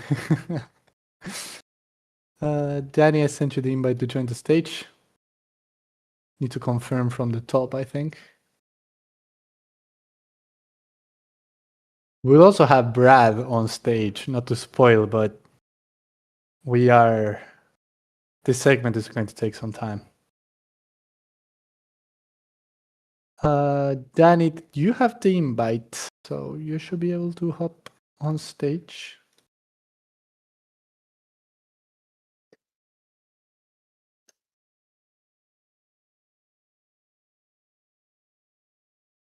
Okay, Michael, I guess you will have to explain everything, dude. We're screwed. Yeah. I see Danny requesting, for some reason, not being able to hop on stage. Maybe leave and rejoin and see if that works. If not, we can move to the segment with Brad and then we cover what's coming with Danny. There we go. Ah, That got was just scared for a saying, second. it was saying leave the stage. And I'm like, okay. It wasn't saying Ah, that. It's some weird Discord, back. dude. Discord. Okay. Yeah. Cool. Yeah. Thanks, Santi. Yeah, it's nice to be back here. Chip's jamming away, so I'm just gonna step in this time and go over the new UE stuff. Looks like we got about 5 minutes, so I'll try to make it quick. Boo. Now. Stay. We have 1 hour. 1 hour. Danny, we saved the rest of the day for you, actually. So I think we have six and a half hours. All right, yeah. No, there's a good amount to get through, but that's going to be extra long because of the cool Galea stuff from Brad. So I'll get through my portion, and there's a lot of new stuff outside of Galea, obviously. And just to get the boring stuff out of the way, we went from we're now in 5.61. We upgraded Unreal Engine 5.61, but we wanted to stay there until we got this release out, and then the next thing will be going to 5.7. If anyone's kind of see the Witcher 4 stuff that's they're collaborating with Epic, we'll start being able to have access to some of that 5.7. So that's coming soon. I'll go ahead and try sharing your screen. Let's see if this works. Prayers in the chat. Pray. It's How's that, loading. Kingston? It's loading. No. Oh man. Stop streaming and stream again. Okay. Hang on. That usually fixes it. If not, See something? it says No? stream pause, loading. Pray. Oh man. Yeah, why is it working? Like our chats and they'll just stop. I could try hopping out and back in if Let's try that. If not, Brad, we may need to get you earlier. Yeah, And try actually. to screen share the build. Okay, I'll be right back then. I'll close out Discord and see if that helps. Yeah. Classic Discord. Probably for the next ones, Michael, I think we'll have to move to StreamYard or other platform. It's weird because my stream worked, Chris's stream worked, but for some reason, for some people, it just decides not to work. And we tested all this also beforehand, so yeah. I am wondering. We absolutely need to be able to screen share this. I'm wondering if we do some type of bridge with Danny in a Google Meet or something in the background, streaming to you, Santi, and we try to stream from there. It's not clean, but Worst case, yeah. we can also get Dom on stage. Dom, I think you have the build. There we go. There we go. Steady. Magically worked. Okay, sure, whatever. Just magically, Danny? Nothing, no changes? I literally just shut down Discord. And did you know Discord's birthday is on May 13th, 2015? I learned that coming back in. Yeah, it worked. Okay. Oh, I see an update, so maybe that was it. Cool. All right. So here we go. Next build. I'll just kind of run through these bullet points. There's a lot to get through, but As you can see, we got some new skins, lots of new character stuff in the loaner matrix. So let me just show some of that actually. So And we're constantly.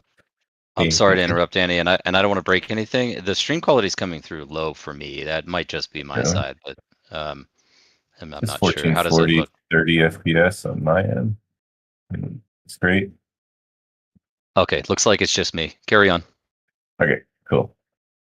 See if it kicks in. Yeah, so as you guys know, with crew cards, you get a loaner skin until we build it up to the actual version of what you see in the crew cards. And we're making progress on the loaner matrix, so you can see some. I'll just kind of click through some of these. They're pretty cool to see them getting closer. You kind of see these skins start matching the 3D. Let's see. Yeah, like some of these, they're starting to match a lot closer. That's not 100%, but we're getting there. Some pretty cool. Yeah, nice. And then let's see here. There's I think there's some combat skins. No, not that one. Let me see. There's a lot. Like all the different tiers got like a pass on them. So just kind of look through, and you can find this one matches really nicely. See. Danny, some people are reporting it's not working, the stream for them. I don't know if we should risk it and stop sharing and share again.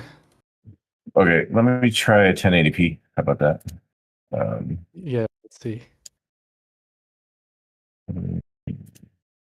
As long as the Stratless TV on YouTube can get it as well, we can have multiple.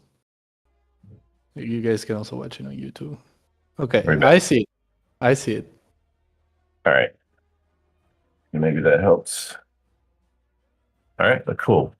Yeah, so go through and look at your crew cards and see how closely they match. We didn't get them all in that we wanted to, but there will be a lot more coming. There's a lot of cool. There's a whole new set of what we call the combat skins, since it's related to all the combat work we've been doing. So check those out. Human, Marines, and Booster combat skins. Let me see if I can find some that are every tier. I probably shouldn't spoil too much, but yeah, they tier up some legendaries. Let's see if there's a human one too. Yeah. I'll let you guys explore. There's some pretty cool stuff out there. The loaner matrix is expanded significantly and more to go. One of the big new features for this is rework of actually, before I get to that, there's some stuff here on the main menu. Oops. We have some new leaderboards. So new weapons will be tracked. I'll get into that. Rocket launcher, shockwave pistol, shockwave rifle, and then the new map for Xnades. So we have some new leaderboard updates, new stats to track. And one of the biggest things that's going to, keep people engaged through a lot of this patch is the vehicle mastery and weapon mastery tracks. So basically, like the crew levels, we had all these rewards for leveling. Now we have it for vehicles. So if you go and do any races in a dedicated server, or the new siege mode that I'll get into in a bit, then you'll start getting vehicle XP for based on the vehicle that you use, which all have their own set of rewards, some ink, some skins, and you can look at all of them and all the different ships that are available here in the rewards tabs. And weapons, same thing.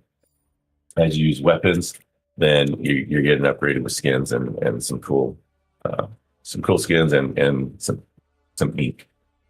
See.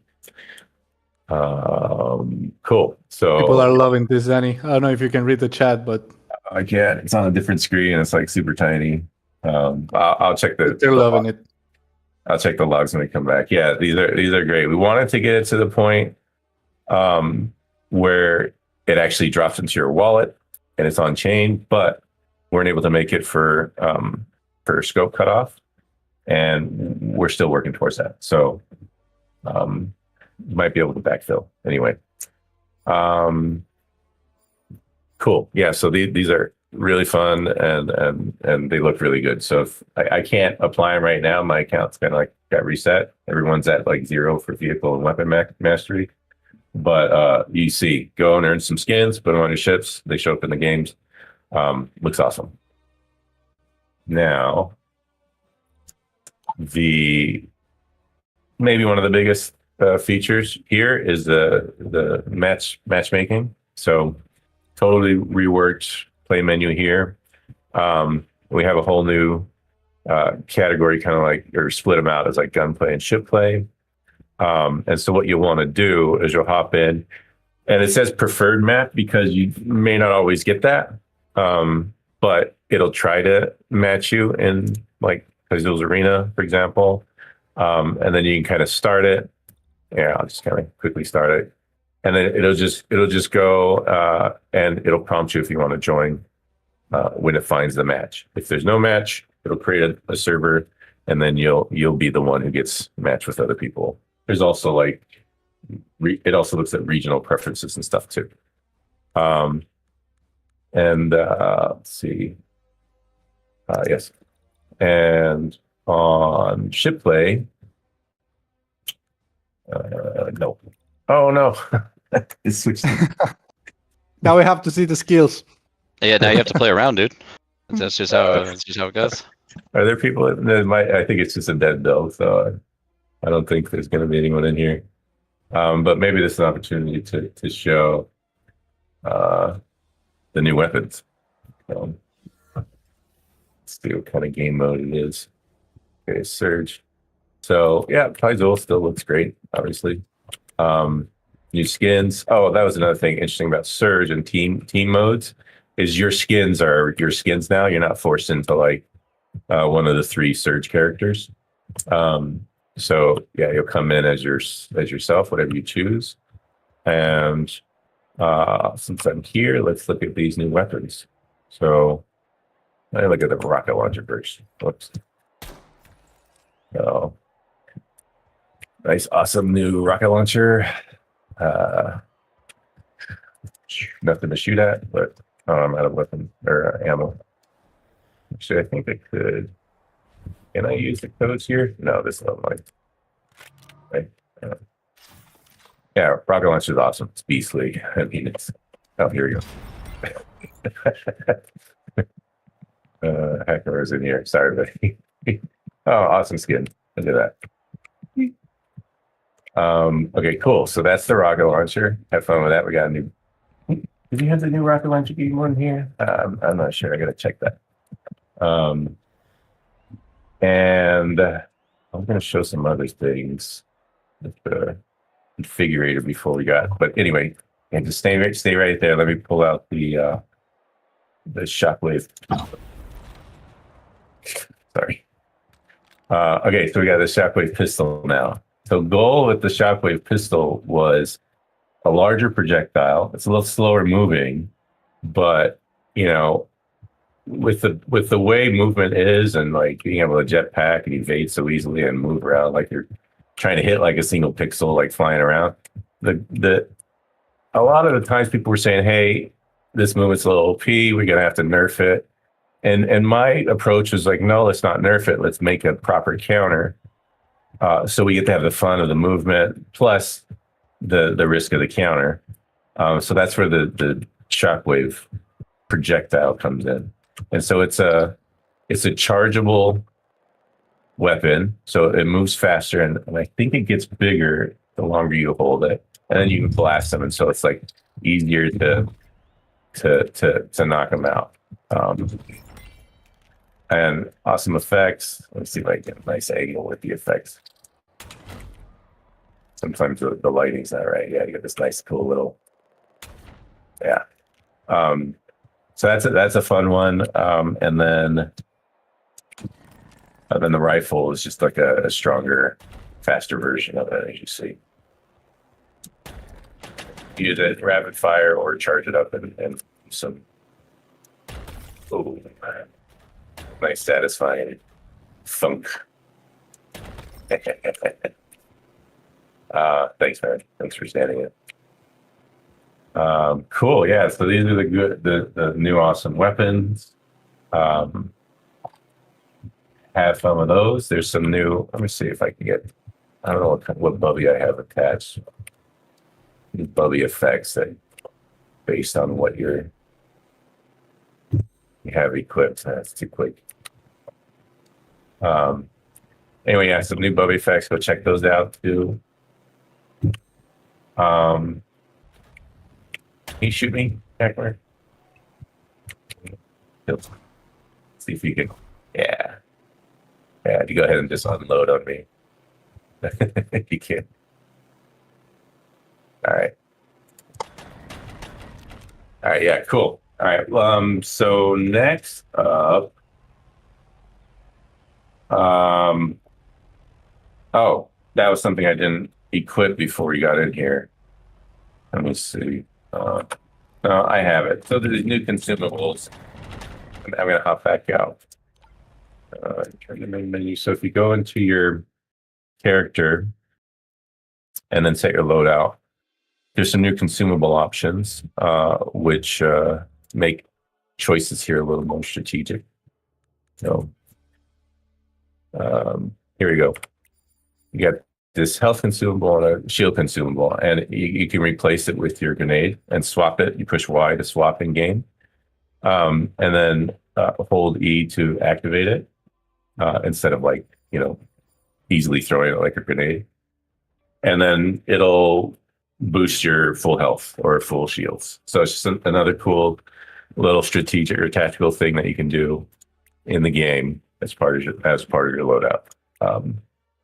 And then, yeah, so that largely is a lot of new stuff for the arena shooter, the new characters, new weapons, new progression tracks for vehicles and weapon mastery. Now I'll go and show some of the cool stuff that you can do in those maps to earn the mastery progression.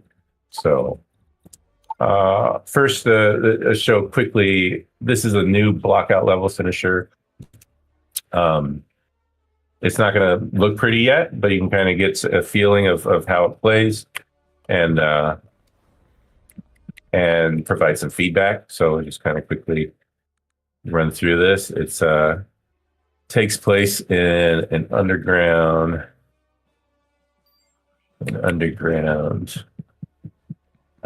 booster temple cave kind of thing, which you kind of see in that the loading screen. But whoops, I'm getting blinded here. Okay. Oh, cool new thing while I'm here. New ship HUD. I was going to go into that a little bit in Exonate, but check it out. Ship HUD looking awesome. Totally refactored. Beautiful. It's got this little aberrant effect on it. Sorry, I'm looking at the HUD, not the track. It in Galea also all the updated the modes. It'll be overhauled to have cool new little HUD items for the modes for mining and all that kind of stuff. But I just really like the look. It's much more consolidated, cleaned up. And over time, as you're developing, you keep adding new things, tacking on things, and then at some point you refactor, and it's a nice, clean approach, and that's kind of where we're at. So beautiful, beautiful job on the HUD. I've been wanting to see it for a long time, and now we've got it, and it's functional. So yeah, have fun with this. This map really plays with the extreme angles, these turns. and other maps not really approach that. So this is kind of one we wanted to experiment with that, extreme angles and jumps. So pretty cool map, and it's meant to be kept pretty short. It's supposed to be under a minute, but like I said, I'm distracted. Maybe it wasn't. Oh yeah. Maybe if you're going fast, we could probably do a minute. Cool. So that's, again, like I said, block out just to kind of get everyone to test it.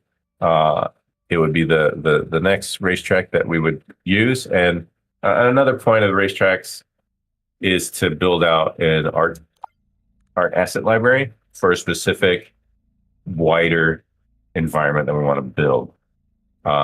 So Volant for mud, Exonade and Paizul for Oni, and Uru Signature for Booster, which all go towards, like the CSS or the homeworlds for each of the factions. And so it's a nice little compact way to test the visual fidelity. And then speaking of Exonade, let's show off that map. So this map, you guys they keep outdoing themselves, and it just gets better and better. But this is really a stunning. I love this kind of pit stop area, starting zone. It's just so epic, and this looks so cool. So major improvements on this, Danny. Yeah, I was watching the Nord stream, and I'm like, man, I wish you guys had the new map. Why do you guys wish streaming it? Because it's just night and day. Like, spend some time appreciating this. It's huge. It's beautiful work by the environment team and the level designer. You guys are killing it. Just really showing what we can do. So let me pull up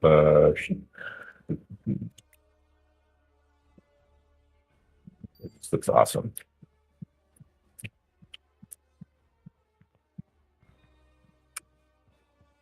Yeah.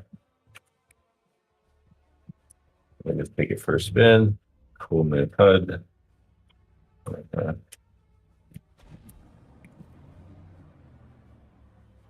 You guys have all probably pretty familiar with the map if anyone's been playing with it. But yeah, here's another look at a more polished version of, I'm sure I can speak for them. They would have wanted a little more time to push on certain things, but it's in a really good spot. So we're happy to release and allow people to play it at this fidelity. So yeah, check it out. Beautiful water, beautiful, again, the work done here, you can see some of these structures we can take back into Oni CSS, right? So it's all building on that asset library for Oni, specifically Sagian. Like some of these tabs will kind of look like this. There's still some stages we can push it further, but I mean, it's cool to start getting a sense of, you've seen some areas in Oni CSS that kind of look like this, in blockout form, and now you can kind of get a sense of what the final look will be. It's all building blocks, and we may as well have some fun along the way. So that's the point of this. It's always best to put it in like a real scenario, like an actual playable game. So what is the moment to moment, like the gamer is experiencing, and the periphery, all that kind of thing, to realize how much effort we should put into the different types of assets. Like, look at these waterfalls, like this cool mist, and that just adds a lot to this section. But it's not a waterfall game, so you're not gonna like make it like water physics and all that. So these are the things that putting it in a real actual playable game mode reveals for us along the way. I mean, that was an obvious one, but yeah. Beautiful green grass, awesome structure in the distance. Yeah, it's just beautiful work, guys. Outstanding. Looks So so that's good. X8. So good. Yeah, man. That's X8. I'll now last thing I want to show is LAR 4 and the siege mode. So before I get into siege mode, one thing I wanted to say was siege is this new ship play mode. It's dogfighting PvP arena. We have bigger goals for it, but for now, it's a team deathmatch mode with ships in a brand new arena. I teased some shots. I try to hold off as long as possible, but man, they were just looking so good that I had to share. Solar 4, the only way to get in for this for now is to join a dedicated master matchmaking. So we'll see if anyone's in there, but I'll just kind of show the map. There's totally brand new flight mode in it.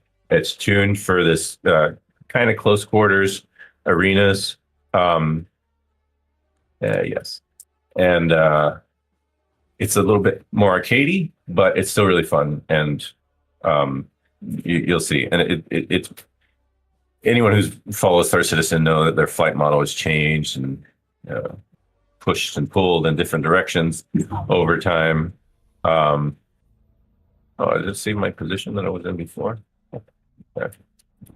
I guess it was in the same position, or just different spot.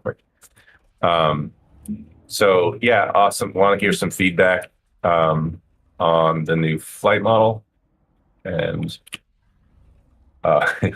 yeah, this is LAR 4. It's a mining node, and like I said, these guys have really outdone themselves. Like this cool massive asteroid and the structure built around it. It's just beautiful, beautiful work. I just take some time to take it in because these guys have really pushed it beyond. Look at this stuff. She's brilliant. I didn't expect that train. That was a cool new bonus. Does the train run you over? I don't know. I didn't try that. Okay, so hey, Hacker. Let's see if I can get run over. Ah. Oh, I don't know if it knocked me or I knocked it. Some replay. Hey, check it out. Check out this structure. One of the things I'll say about this map, it's extremely well tuned for this flight model. So the way like all these corridors and ways to sneak around and even through the actual asteroid, some cool crystals. Oh yeah, okay, that was just a bitch. Yeah, it's extremely well tuned. I think it's like one of the best. I would say it's the best dogfight arena map I've ever seen. It's so extremely well tuned. So you'll see it once you get in and start playing with it. It's just going to work super well for multiplayer dogfighting arena. There's all sorts of little things you can get into, ways to escape, ways to get into little dogfights. So have fun with it. It's an extremely beautiful map. Now, with siege mode, it wasn't intended to just be a team deathmatch. That was just where we settled on to that. So this is part of an objective. So the siege mode that we're working. This is huge, guys. This is huge. Everybody, pay attention. Yeah. So the siege mode is actually an objective-based game mode. And what Mike's getting at is the siege is also a building block towards another bigger one called conquest. But let me just first talk about siege. So siege will have actually some roles in this game and some objectives. What it's going to be is we'll have a couple of C9s on either side, and your goal is to defend the C9 for your team. And there are a couple of structures as well that you can get some objects like repair kits and re-ammos and turret structures that like anti-spacecraft turret structures. So you own the structures, kind of like a zones game mode, and then as you own these structures, they output some of those crates that you can use to either repair your C9, or you get like this extra points to choose different types of ships with different abilities. Like one's faster, one's more of a tank, one's more of a cargo freighter, and you'll use them and as different roles to achieve the goal of taking over the enemy's C9, destroying it. So that brings together a lot of role-based ship play into one arena, repairing, damaging, freighting, and ownable objectives like taking over little zones. So that adds a lot for us to start tuning the ships, tuning how the different roles interact with each other in a nice, tight, close quarter. And then the next step for that is now we have all the pieces in place for our arena shooter on foot with all the handheld weapons and the dogfight, and the dogfight for in-flight, flight mode roles and dogfighting combat. And then one thing I forgot to say in the racing. And so the last piece is the racing. So that's the hover tuning, the hover speeds and movement and combat. So racing now also has combat. So you can shoot your other players in the race. And so it's effectively combat racing. So that adds a nice change up to how those game modes play out.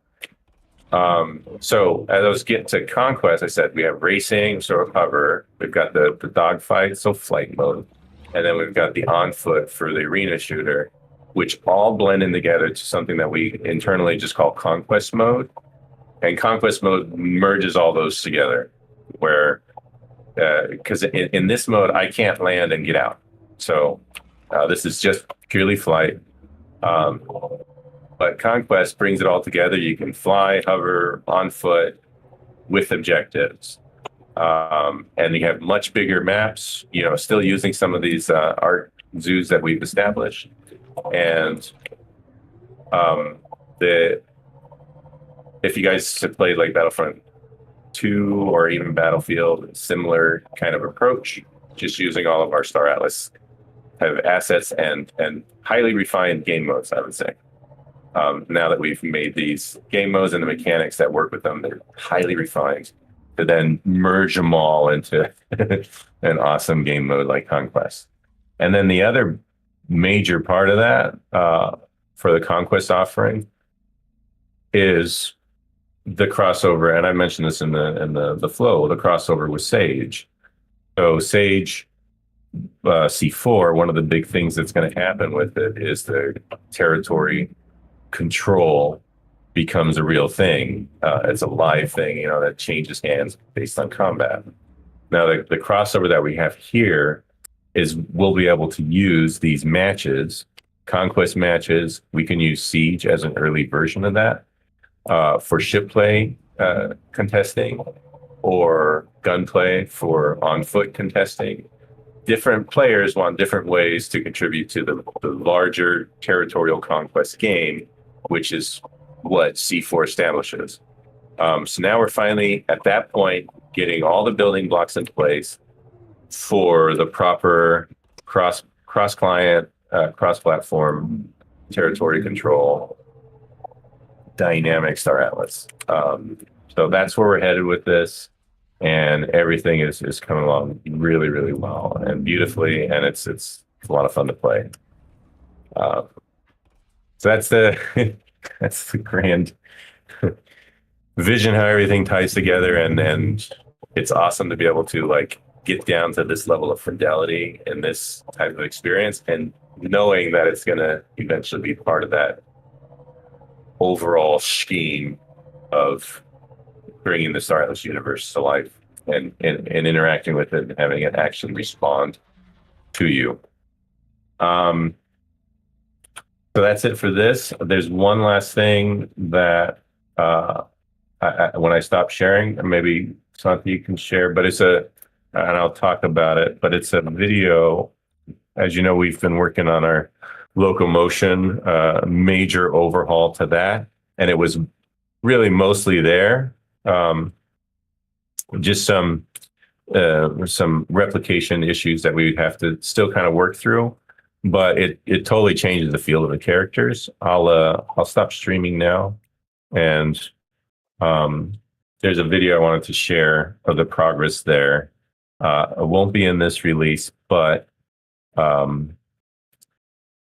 let's see. But the important part of this video before you play it, at first it's going to show our current movement. So you'll see it's what we're already familiar with. It looks really snappy and kind of janky, but we're used to it now. So about when you see all the debug tools like arrows and some text floating, that's when Martin is switching into the new locomotion. So go ahead and play, and you'll see the differences. So current locomotion, pretty snappy as you see. But this is how it plays now. And you'll see him snap it on. And there's a big change in inertia. All the movements move together. It's not snappy anymore. Everything blends together nicely. It's not just a bunch of like very specific blended animations. It's a really smart system that does a lot of blending, a lot of things. So that's going to be a really big change of game feel. Let's see. One of the things about this kind of level of animation and locomotion, it's usually reserved for single player games where you've got one character that you put this much effort into, but we've got 7 species and then the genders and the different sizes. So this is why it's like a massive feat to get this thing updated. But yeah, no, that's enough to show. You can see he's bouncing back and forth. So that when the text is gone, it's back to the old movement or current movement, and then you can see even just looking at the way the tentacles actually like blend with them versus the other version where it's like snapping all over the place. You can see how the movement's much more inertial based and blended well because the tentacles aren't flopping radically. So yeah, it's a long process, and we will probably get at least these first 3 Maries, Human, and Booster in the next build. So the next build. Looks So yeah, super there you go. Massive change. Yeah, lots of stuff, lots of awesome things we're moving towards, and you know, we'll have another fun discussion about this stuff in Q1 26. But for now, that's it for now. We'll move to Brad. So lots to show there.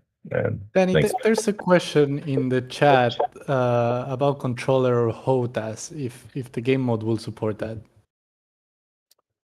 Oh shoot, I don't know. I don't know if we've kept that updated. It was totally working at one point, but we, you know, with this new flight scheme, I don't know. Brad, do you know? I don't know if we kept that up. I would think that it would. I haven't tested it, but there's no reason to think it wouldn't. Yeah. The only thing I would say is I'm not sure how it'll feel with using a HOTAS with a more arcadey flight model. I'll be interested to see. Yeah, that's how I was thinking about it too. Okay. Yeah, sounds good. Cross your fingers, but we can check and make sure it works next time. if it doesn't. Yeah, Brad, I just hand it over to you now, man. Let's Awesome. go. That's a tough act to follow. I should have gone first. Oops. I didn't know LAR4 was looking so good. That's That's crazy. okay. But yeah, another thing with Galia, just the like I've been framing it, Galia is largely for game pacing, story, immersion in the world, and building out planet tech, building out the large open galaxy systems that are free traversal. But there's not any art direction, right? So it's like we just have to get it in there working and demoing it out. So once we get the same guys who work on Exonate and LAR4 and Kaizul to hit up Galia, then it's a different ball game. But this stuff's really fun to pass time and to get immersed in anyway. So go ahead and take it, Brad. All right. Yeah, so just quick high level overview. We did a town or a brew on this a couple weeks ago. So if you want to get more, you can watch that if you haven't. But kind of high level overview. About 6 months ago, we looked at Galia and we kind of asked ourselves, what does this need to really take it to the next level, to make it stickier, fun to come back to. It felt kind of tech demo-y. And so the two things we came up with are progression and like story mission, a tutorial to get you going. So to the first point on progression, right now in Galia, the only thing that really saves is your credit balance. But there's nothing you can do with it. You can't buy anything except for more goods to trade to get more credits to buy more goods to trade. But you can't buy ships, you can't buy firearms, you can't do any of that. And so that is changing this time. I'll talk more about that in a sec. And then the other thing is right now we're just kind of dumping you in the world and there's no tutorial. You don't know what's going on. And so the way it starts now, when you start Galia, is there'll be an introduction story-driven mission. It's fully voiced. It's kind of a tutorial baked in, and objectives, and it's a lot of fun. So there's a couple new characters. So now instead of just using the character that you pick from your main menu from your crew, we have a dedicated character. His name is Pjort. And the reason we picked a dedicated character is because we really wanted to be able to deliver a story. We wanted a character with personality and background and traits and stuff. And so we went this direction. So Pjort is a holy servant, which is kind of like a special forces, kind of like a crusader or a paladin in another game. So he's a warrior, but he's got like this religious faith about him. We have Sage. She is your AI companion. I believe she lives in an implant in Pjort, but she can kind of manifest. And then we'll meet a quest giver. Her name is Risla Merk, commander of Hectaria Security. So Hectaria is a new star system. That's another thing that's changing. Totally new star system, new planets, new space stations, all that.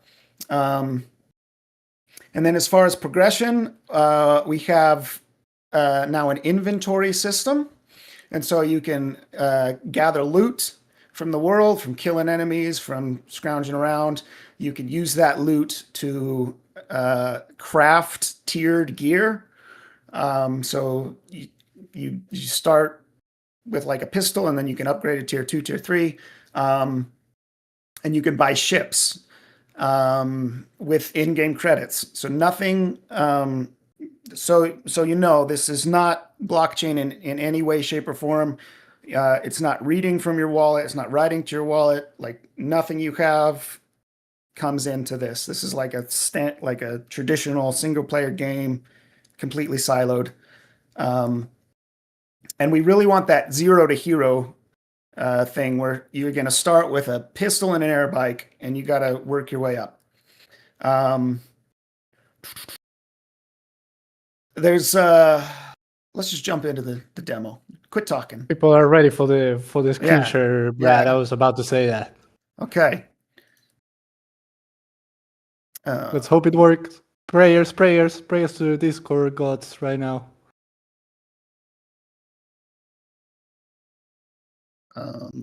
Interesting.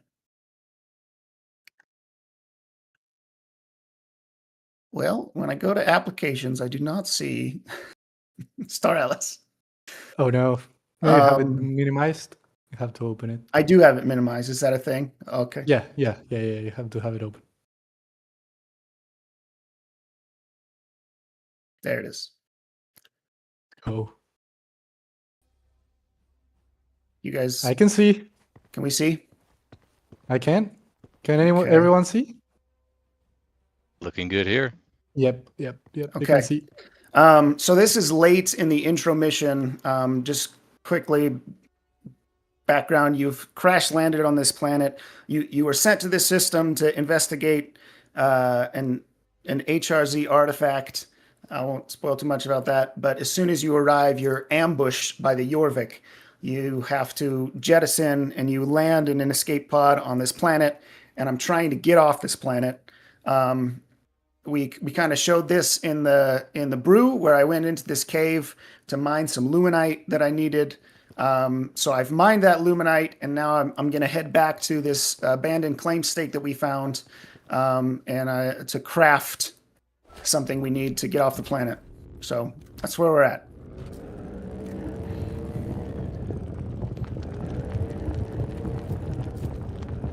So, assuming we actually make it off this planet, where are we headed? The whole system is overrun. Nova Station, Hectaria's main starbase. I've been listening to the systems chatter, and it seems it's the one station left that hasn't fallen to the Jorvik. They've dug in and are holding the Jorvik at bay, but who can say for how long?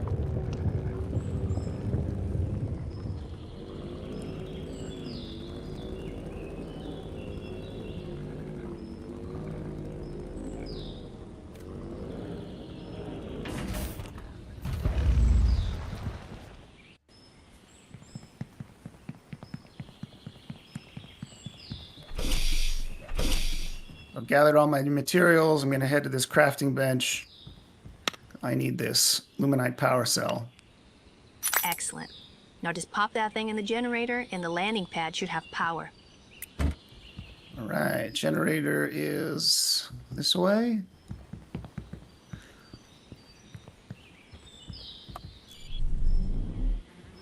Now we may have one final problem. You can't just repair your bike for free. The system requires payment. How is that a problem? We've got plenty of Atlas. Star systems this far out don't always use Atlas. Hectaria has its own currency. The good news is there's a vending machine here, so we can sell some items we don't need and hopefully earn enough for the repairs. If not, I spotted some more copper nodes out back. So this is a little vending machine I can sell. So if I click and drag an item, this is some extra luminite I mined. I can sell it. Don't need this copper. That should do it. Now take your bike to the landing pad and pull up the station menu.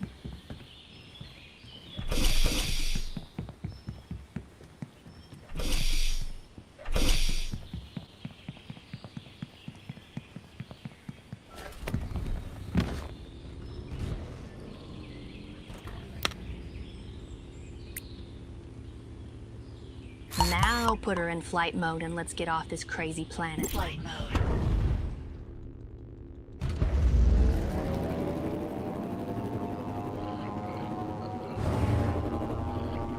Feels good to leave that jungle behind.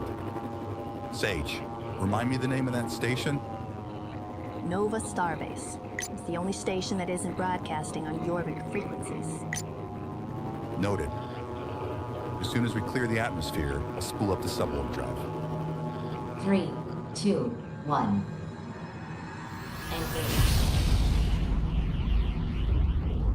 Engage. Now that we're clear of Marevia, can you reach the Star Atlas? Trying. No joy. Sector's still dark.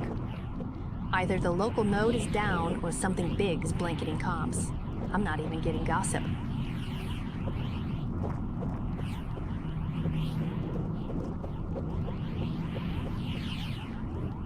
Sage is a real fun character. Jose did a great job. He did all the writing for all this and the story and everything. It's really fun the way Sage and Pjort kind of play off each other. They make a good team.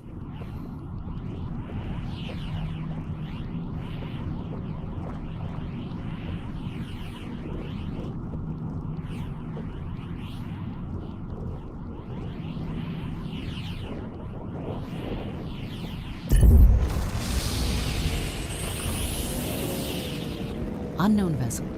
You are entering a Hectarian security zone. Identify immediately or we will open fire. Chevalier Pjort of the Holy Servants. Call sign Warden 7. Transmitting credentials now. Nothing says welcome like flag with a please and thank you. Credentials received. Right seal verified. Apologies for the bark, Chevalier. We've had Jorviks probing the perimeter and sector comms are unreliable. Everyone's a little jumpy. No offense taken. Protocol keeps stations standing. I need to report to your commanding officer. Understood. I'm assigning Hangar A2. Touchdown there and I'll be glad to meet you. Oh, so the commander is in the trenches, huh? That's rare. All right, IFF synced. Try not to scratch their nice station on the way in, I'll do my best. Welcome to Nova, Warden 7, or what's left of it. Once you land, head up the stairs and through the main doors, then take the elevator up to the command center. Looking forward to meeting you. Not every day we get a visit from a Holy Servant. Hover mode. Unknown vessel. That's a little bug. Hectarian security zone. I don't know why she talks. Identify immediately or we will open fire. We're gonna find some bugs. That's okay. So, new area here in the hangar.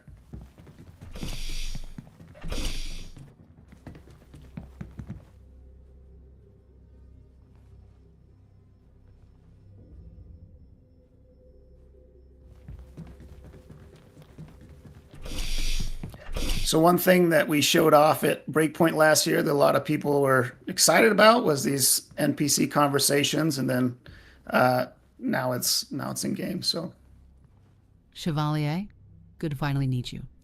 Risla Merck, acting commander of Victoria Security. The pleasure's mine, Commander. I assume you're here chasing the same rumor as the Jorvik, the unknown HRZ artifact. Forgive me for saying so, but it seems strange that they would only send a single operative on this mission, even one as qualified as you, Chevalier. The Voice originally sent an entire platoon for this mission, but unfortunately my team was hit the moment we entered the sector. The Jorvik were waiting at the gate. We abandoned ship and dropped to Moravia, but I'm the only one who made it back. I'm sorry. For what it's worth, you showing up here is an answer to my prayers. I grew up on stories about holy servants, and today I need them to be true. Never meet your heroes, they say. I can't promise miracles, but I can promise duty. Just let me know where to start. The Jorvik has a sizable force, but it's spread thin across the system. Aside from Nova, there are 6 stations in Hectaria, all of them taken. Residents should be in lockdown if they reach the safe rooms. We retake the stations, and we break their grip. What kind of opposition am I looking at? Not sure that old air bike has enough firepower. And I wish I had a ship to spare, but our few remaining craft are tied up with rescue ops. However, for your first target, the airbike should be enough, at least in the hands of a holy servant. Target is Bovey Station. It's smaller and lightly defended. Once you arrive, you have to take out any patrol ships and defensive turrets.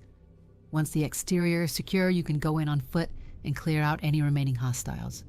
Does that sound like something you can handle? Sounds like just the sort of thing I'm good at. I thought it might be. Once Bovey is secured, return here. By then I should have your next target lined up. Any questions for me before you go? you can ask some questions here. I'll let you guys explore those. I'm just gonna say I got what I need. I think I've got what I need. Good. You'll find Bovey Station on orbit around Sestorval. It's the least defended Jorvik hold right now, and honestly, the only one we have a shot at retaking with the resources we have at our disposal. If we can liberate that station, we can free the civilians and get access to the station's resources. Strike hard and swift, Chevalier, and we might start turning the tide here. I'll take that to heart, Commander.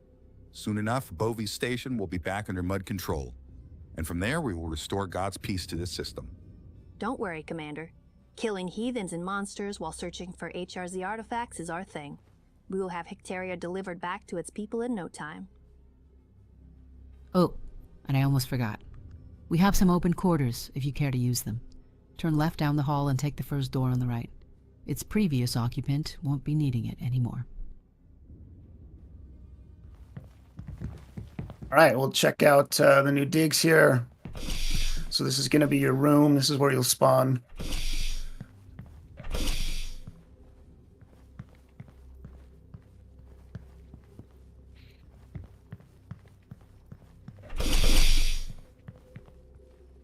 So you've got your own little crafting bench in here. You can see there's all the firearms and stuff I can craft. Bubbies, jetties, and then storage container. All right. This station also has a little ship dealership. Oh boy, I just crashed. Did we crash? No. Yeah, bummer. Okay, I'll fire it back up. That's cool. Dude, it's looking awesome, Brad. Really. You guys are doing an amazing job there. Thank you, thank you.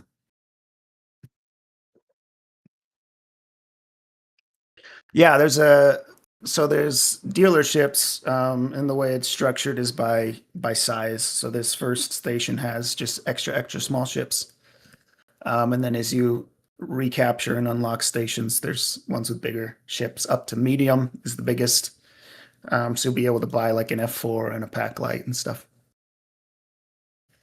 Very cool. Do we restart from where you were now, Brad, after the crash? Or Should, yeah. Okay. I was going to say, Brad can't leave us on a cliffhanger like that. We need the grand finale. We need the climax. Oh yeah, we all need a climax. All right, try this again.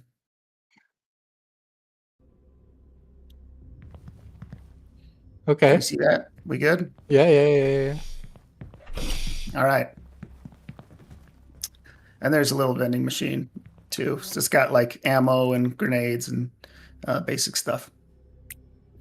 I don't have a button to call the elevator up, but we don't care because we've got jetties. Who needs an elevator? All right.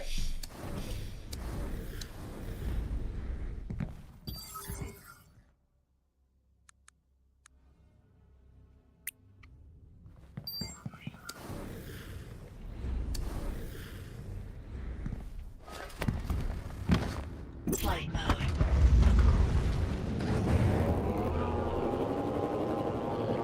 Three, two, one. All right. So, Bovi Station.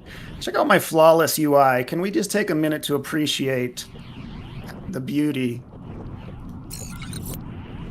Google Maps is reaching out soon, Brad, trying to poach you.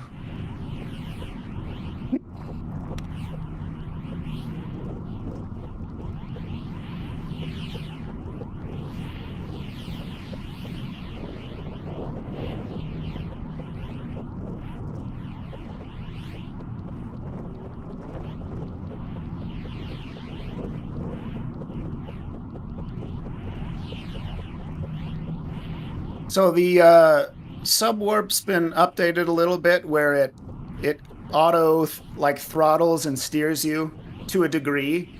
Like if I go full speed, I'll probably blow past it. But as long as I slow down a little bit and I've got it targeted, it should kind of steer me to where I need to go. And auto drop me. I don't need to like press B to drop out. It'll automatically kick me out when I get close enough.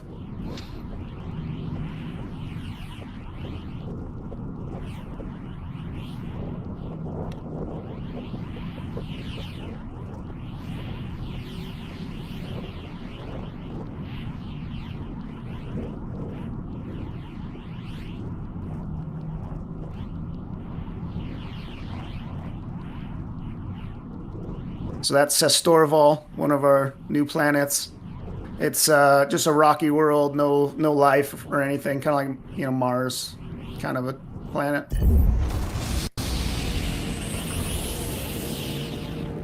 All right, so there's going to be some opposition here. There's turrets on top of that station, so I'm going to try and stay underneath it and far away while I take out the air bikes.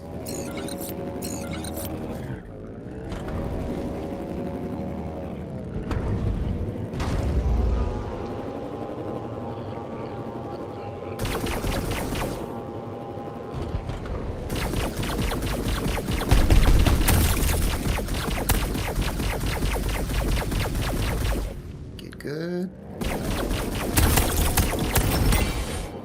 That's one.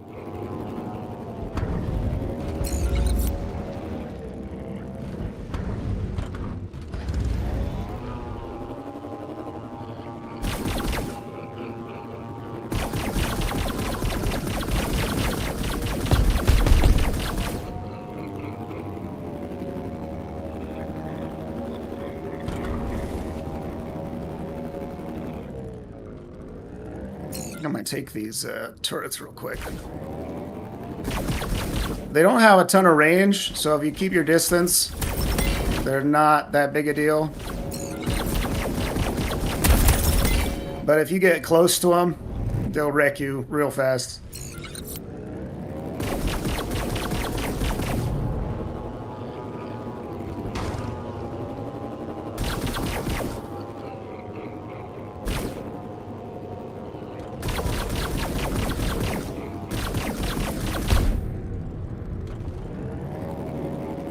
Air bikes are slippery.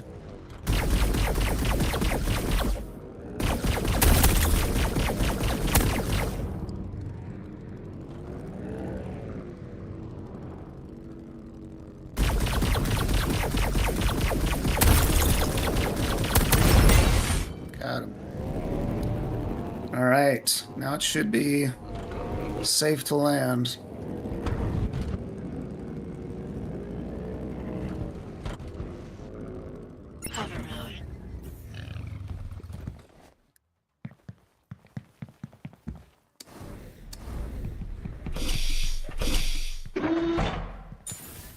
All right. You guys are gonna see why I don't play on the Automata tournament team here.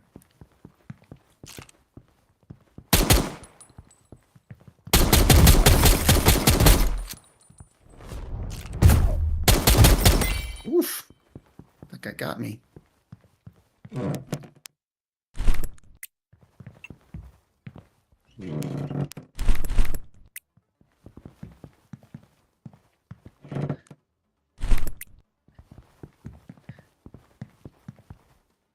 So I'm just gathering some loot. This is like ammo, crafting ingredients. I think I'm going to use one of these med kits. Ah!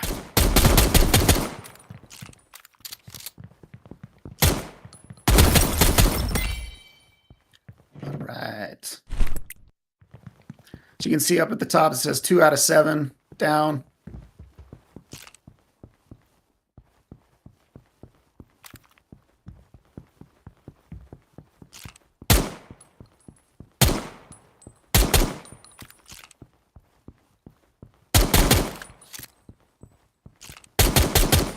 Jeez, get good.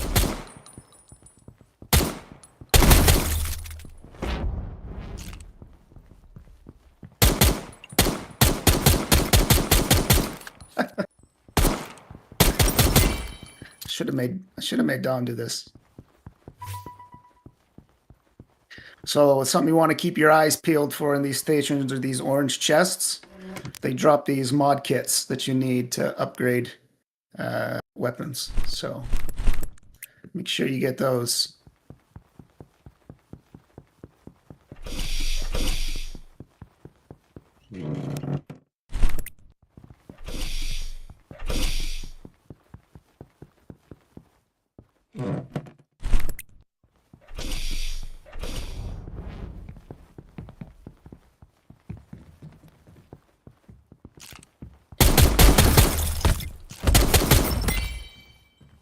Get some. These Chiptos, by the way, just convert into currency. Keep those. Yeah.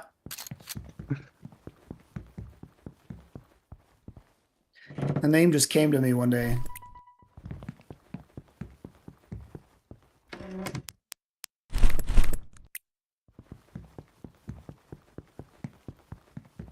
Fun little bug right here.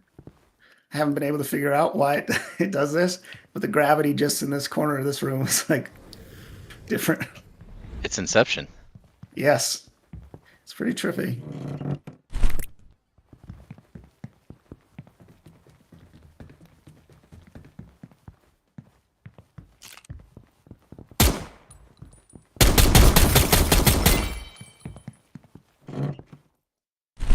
Gimme, gimme, gimme.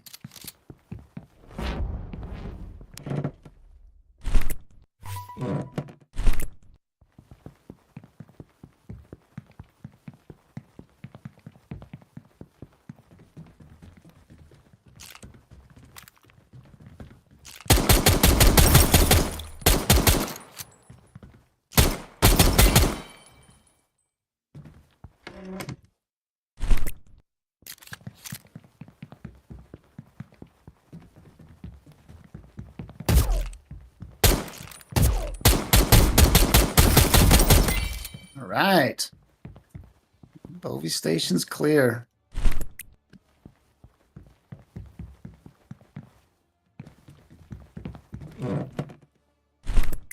Can't miss this loot, you guys.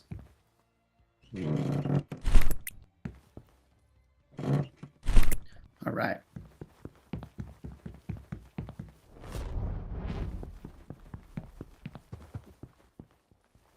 So I don't know how much time we got. If you want me to keep going, or if we got to roll, like I think we have some more minutes. We're close to the 3-hour mark, though. But we can ask the chat. Should we keep going? Tell me in the chat.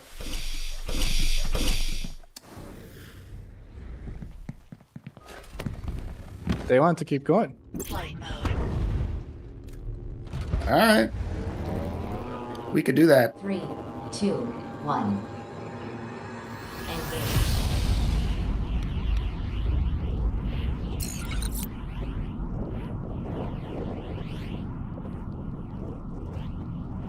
So there are 6 stations to retake, and the idea is, as far as progression goes, is that each station progressively gets better gear, like they sell better gear, and they sell better commodities for trading, and more stations unlocked means more missions, like freighting missions and data running missions.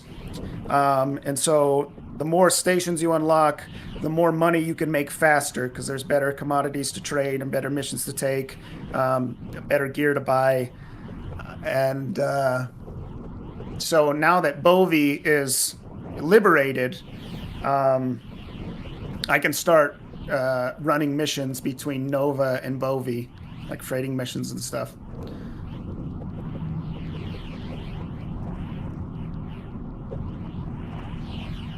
And you can't like necessarily just do all these back to back, because the defenses at each station get progressively stronger. And so this time it was 2 air bikes, but by the last one it's like X6s and stuff. So I can't just use this air bike for the whole thing. I'm gonna need to upgrade my ship to finish.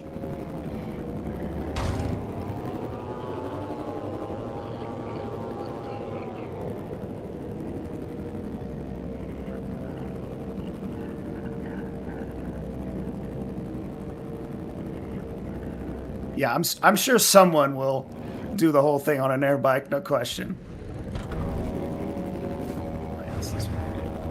Probably Onizuka.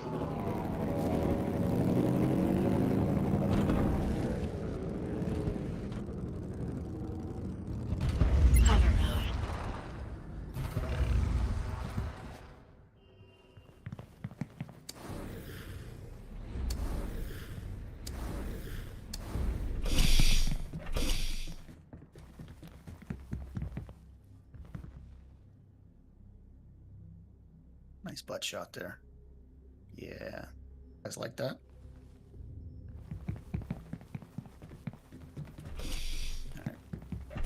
Maybe if it was a different character. Well, to each their own. Bobby just pinged green on my board. Nice work, Chevalier. Are the station residents okay? Sounds like most people made it to safety in time. Their safe rooms are opening now. You can expect a trickle of equipment, ship parts, and basic commodities back in circulation. The vendors at Bovie actually have a few decent items to trade. If we shuttle goods between Bovie and Nova, we can kickstart an economy. We could certainly use the credits. I'm sure we'll need to upgrade our shipping gear for what's coming. Speaking of which, you got our next target lined up? I would suggest Norshall Station. It sits over Sula, an oceanic world at the heart of Hectaria. It has the most prominent bazaar of our sector. Lots of docks, lots of eyes. If we manage to conquer Norshall, we will have a much better grasp of the situation and an actual economic foothold to wage war against the Jorviks. What about their defenses? It's sure to be better protected than Bovie was. I'll be honest, I'm not sure that stock airbike is going to cut it, even for you. Which brings us to the beauty of intergalactic capitalism. Trade to upgrade. Let's check the mission board and see if there are any freighting or data running missions we can do. We run a couple Nova to Bovie loops, and we'll have the credits we need to buy a more respectable vessel, or upgrade the airbike with better parts. Sounds like a plan. You know, before I joined the Holy Servants, I ran more than a few supply missions to prepare for the Marble campaign. I bet I can still fly the good old pack glide as well as anyone. Marable? Wasn't the Battle of Marable like 200 years ago? Forgive the Chevalier. He confused Marable with the Tarangau campaign. He's a real history buff, but sometimes gets his names and dates confused. Yeah, makes sense. I can see how you could confuse the two. Similar names. Well, take care and good luck on your next mission. Whew, that was close. Nice save. No worries. I got you, old man. All right, so now the important stuff. I got to upgrade something. So you can see this for this GAN. I need a pistol. I need a mod kit, power cells, scrap alloy, circuit boards. So I am going to do that and upgrade my pistol. And now, what? Didn't work. Try again. There it is. So now it's tier 2. It does 37 damage, which it's a good bump. It's a good bump. And then you can store the rest of this stuff that you don't need in here, so I'm not carrying around and losing it. If you die, you lose anything that isn't equipped. So I will keep all my weapons, my bubbies, jetties. I will keep all that. Anything over here drops into a little container on the ground, and you can go back and get it. But if you die, you lose anything in your inventory, barring going back for it.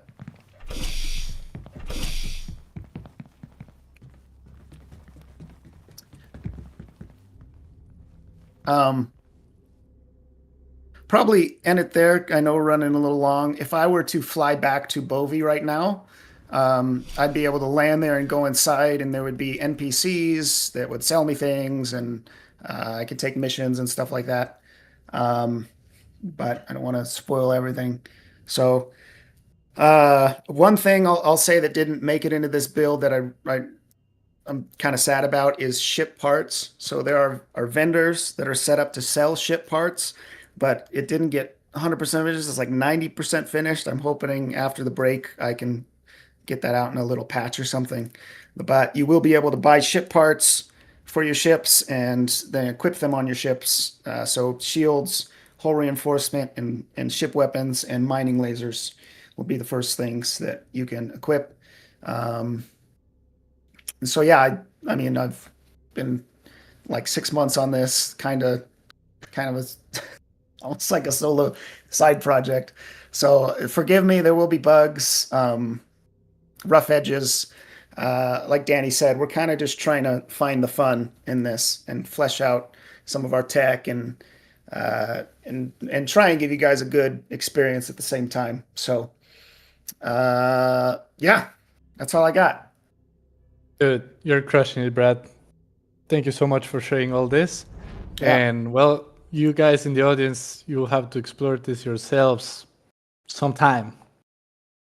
Dollars in the chat for Brad. Let's go. Thank you so much, Brad. And Insanely impressive. yes, super impressive. We have two more things to mention on this, Michael, Danny. I don't know who wants to share, but Well, one of these guys there's should take probably the first. there's probably a question of when out there, right, guys? We all want to know when. Yes.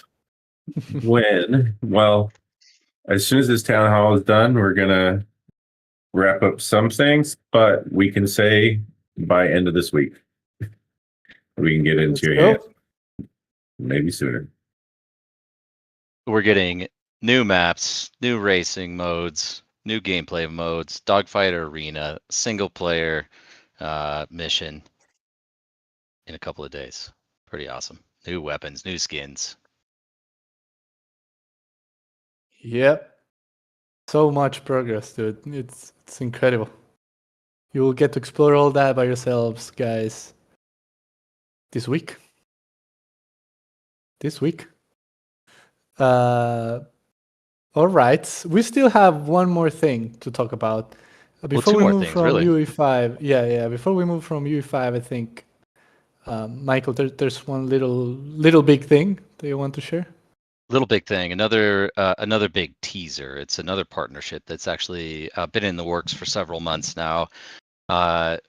More details on this forthcoming once again as we get into the new year. But I did want to announce that we've officially secured our very first co-development partner for the tangential worlds concept.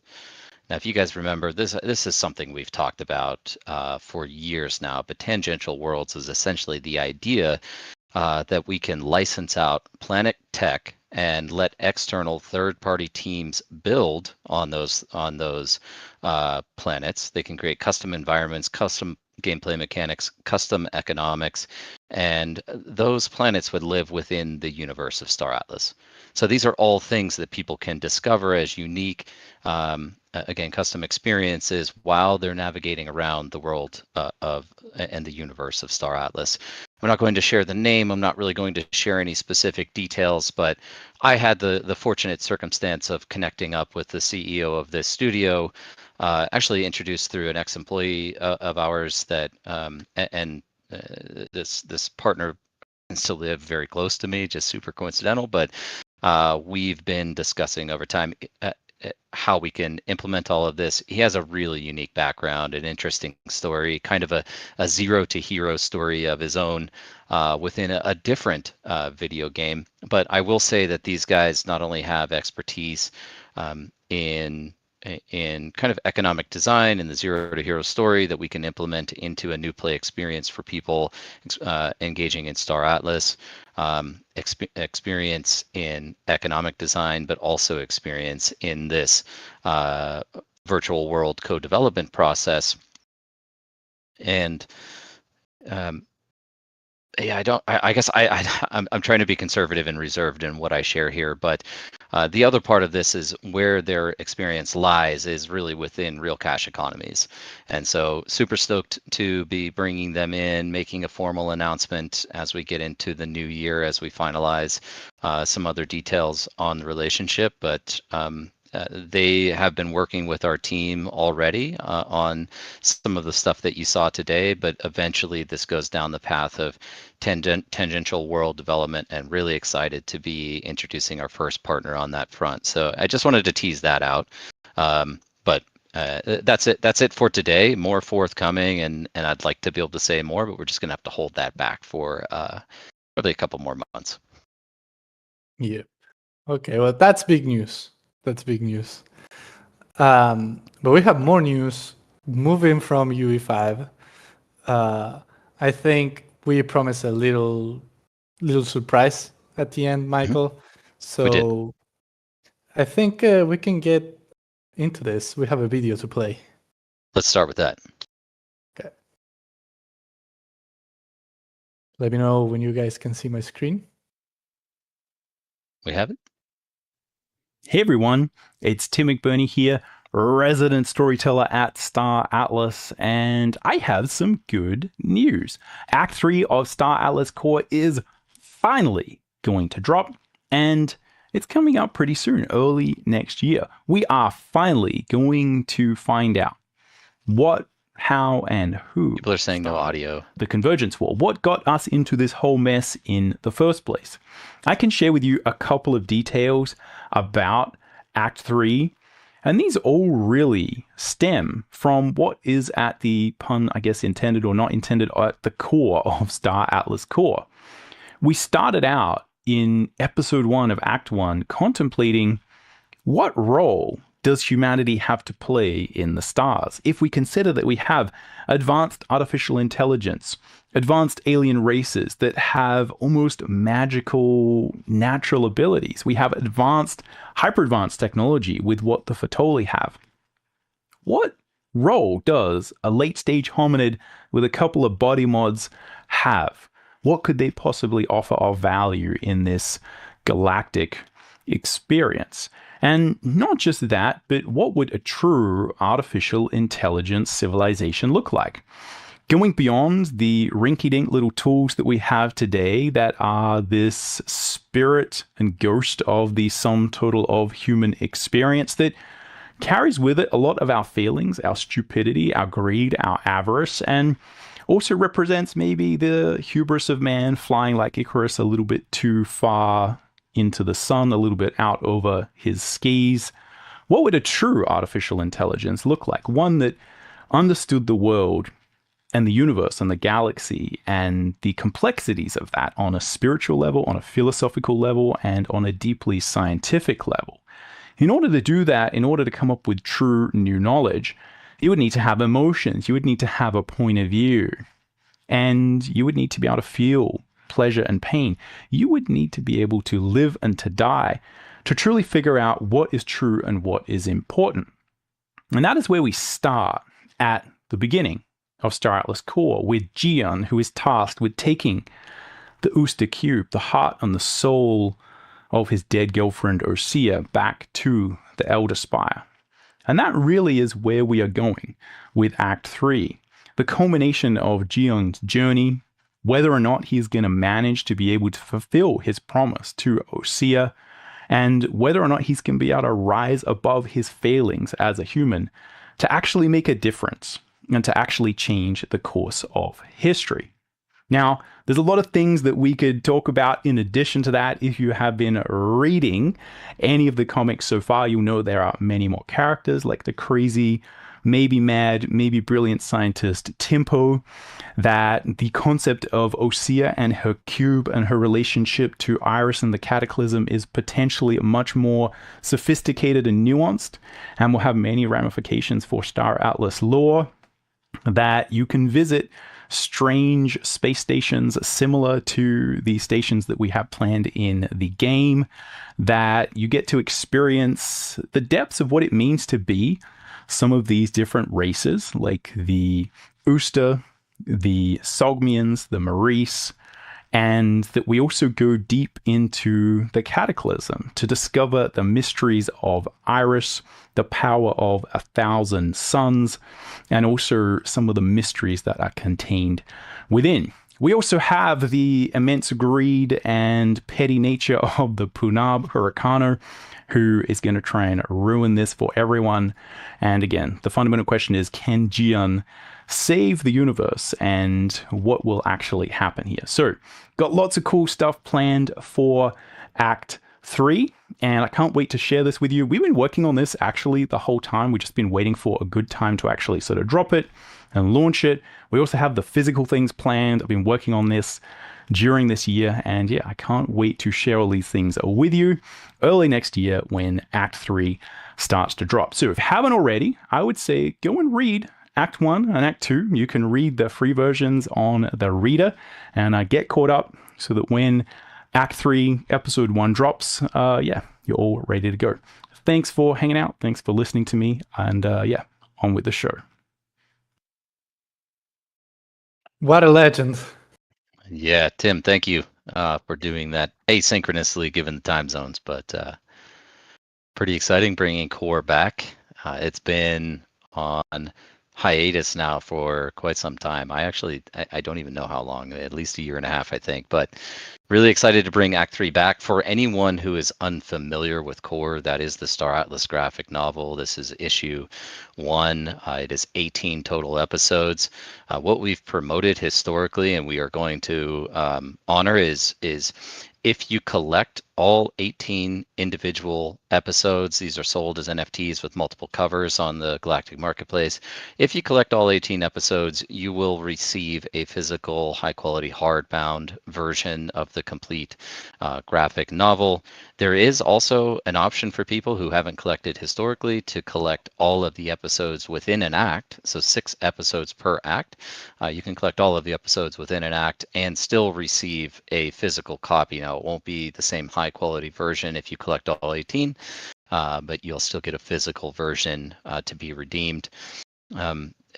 In terms of timing, and Danny's off stage now, he could probably validate some of this, but my understanding is the entire Act 3 is fully storyboarded, so we're kind of well positioned to roll this out now consistently, and we should be releasing episodes every 6 weeks or so. The first episode of Act 3 is coming out in January, and as a kind of a token of gratitude, given the delay between Act 2 and Act 3, we're going to sell that first episode of Act 3 for $1 on the marketplace.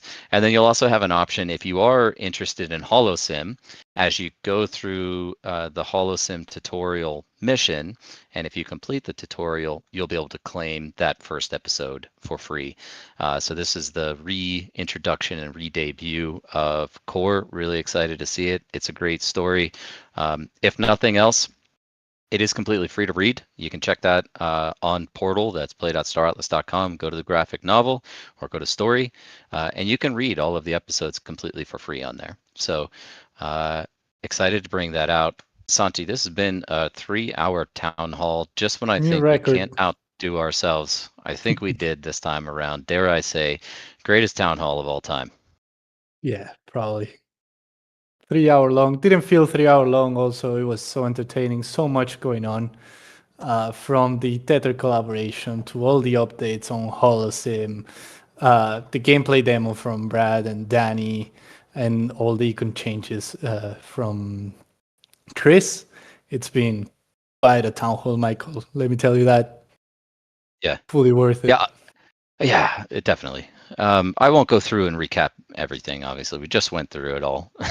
But I will say, given kind of the sentiment over the course of this year, we're obviously all here. We're in crypto. We're thinking about the financial side of all of this as well. And markets haven't been great. We all understand that, but I am incredibly proud and grateful for this team, all of the hard work that they've been producing over the course of this year. Everything that we've shipped, from local markets coming in December, fleet rentals rolling out, numerous updates on Unreal Engine, the initiation of our own SVML1 and digital identity platform, and updates to Sage forthcoming, and I'm Core coming back out. I'm missing things here, but we've accomplished a lot. So I'm really proud of this team and everything that we've close done. Never Alone as well. Close Never And Alone. And now you're never alone. But I mean, so many things that we've accomplished over the course of the year in the face of a lot of what I'll say is adversity, right? Negative sentiment out there. So I'm really happy about where we're at and what the future has in store for us and what 2026 is going to look like. I don't think any team is shipping at the pace or quality that we are. So really well done to the team and to you guys out there in the community that continue to support us in the face of kind of this negative sentiment. We appreciate you as well. Thank you for sticking with us. Thank you for being around, and thank you guys for tuning in today and sharing these 3 hours with us. Yep. And we have an extra code for Iris Blessing for those who stayed this far. It will give you 100 extra tickets, and the code is extra TH love. You can go claim it right now. 100 extra tickets. It's limited spots, so go claim it right now. So Santi, I'll ask you, any closing thoughts for today, or are we just trying to absorb all of this right now? Dude, so much going on. I think we changed. I saw it mentioned in the chat. We changed to under hype, over deliver. I think people were probably not expecting a couple of the things that we just showed. And this progress is also being shown. Like we literally update you guys pretty much daily on what's going on, and even with that, we still managed to get a couple of things on the wraps as surprise. So it's been quite a year. I think we're closing it in style, and yeah, it's always great to be on stage with you, Michael, and with the community as always. Really enjoy spending time with you all, and yeah, nothing Likewise, else my to friend. add. We did fail to mention one thing, and that is just kind of formality, but the studio is going on winter break, and that'll be starting this weekend. So the studio will actually be closed from the 20th until January 5th. That's 2 weeks over Christmas and New Year's. We will be back on January 5th, and we'll be looking to ship aggressively as we return. But for everyone's sake, any support, response times, all will be limited. Response times will be extended, and nothing really major coming. Yes, Lordo, any of like the critical things that need to happen, like FIC refills, those will still happen, but response times will be lower as we take some very much needed and well-deserved downtime over the holidays. Yeah. To add on that, the Atlas brews won't be happening throughout the holidays that the studio is taking, but the game nights, as Jindo pointed out, are still happening. So you can join every Friday, especially next weekend when we have the double XP weekend. So join those. Shout out to Jindo and Stick that will be hosting those. So yeah. Exactly. Okay, Santi. Well, as always, it's been a pleasure up here with you, and to all of our guests, John, Chris, Brad, Danny. Thank you guys. Thanks for joining. Thanks for sharing the progress, and thank you again all for tuning in. Really appreciate it. We will catch you in the new year. Thanks everyone. Thank you for joining. Bye-bye.